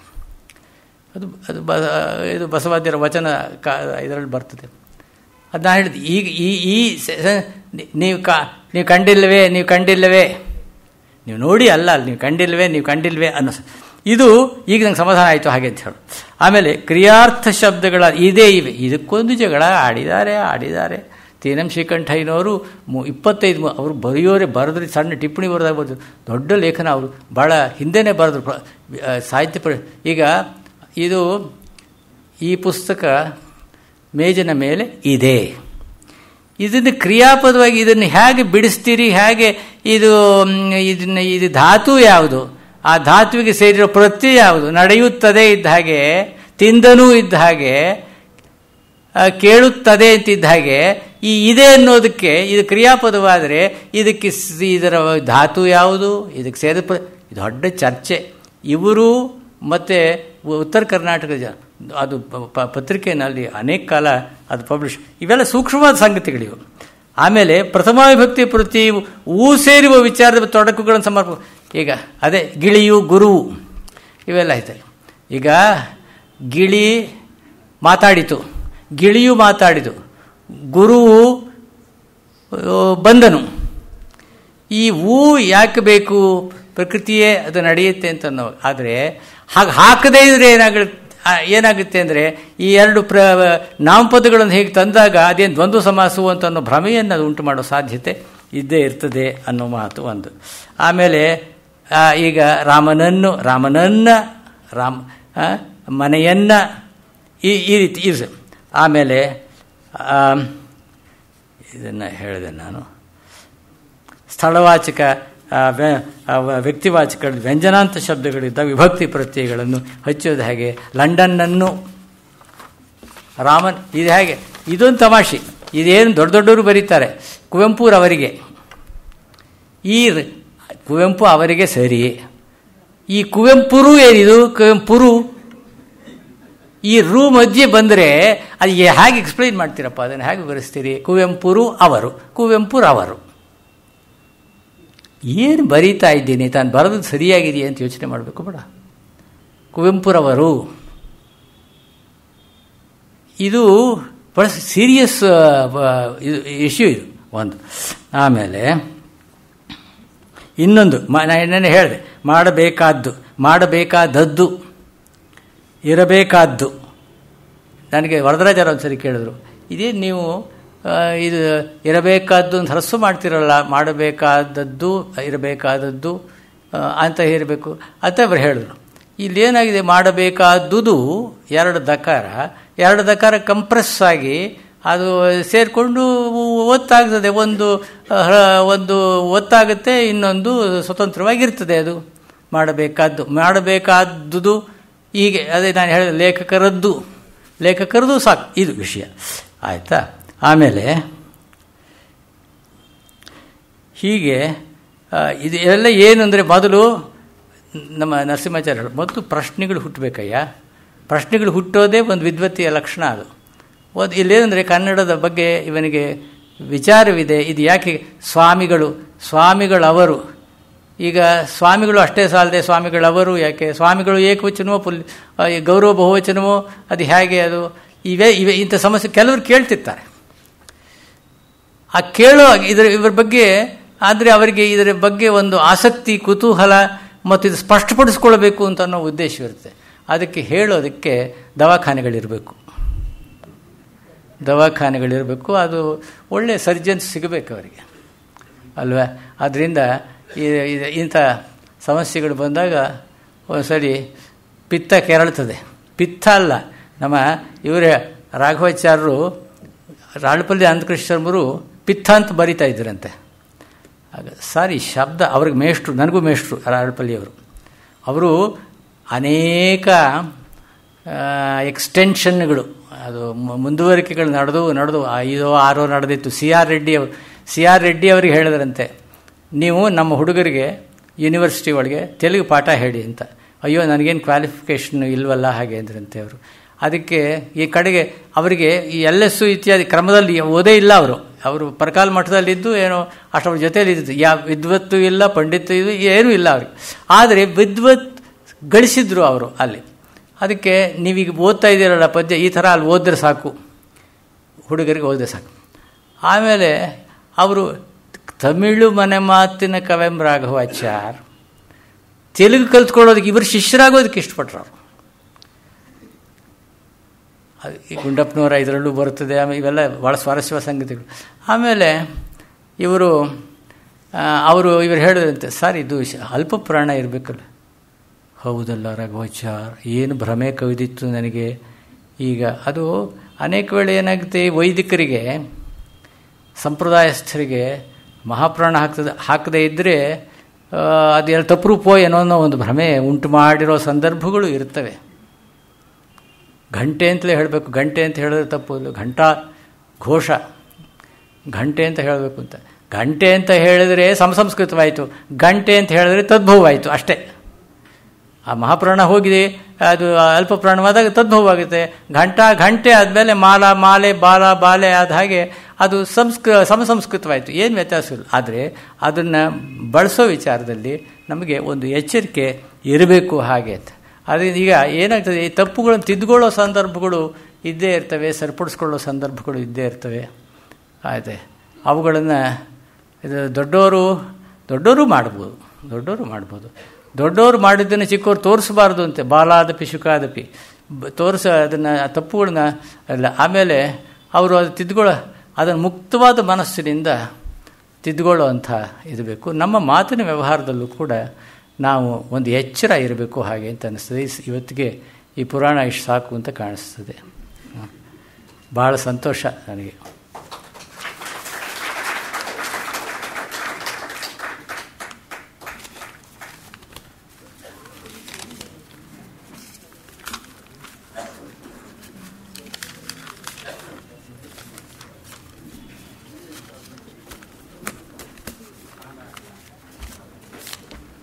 Is that right or wrong?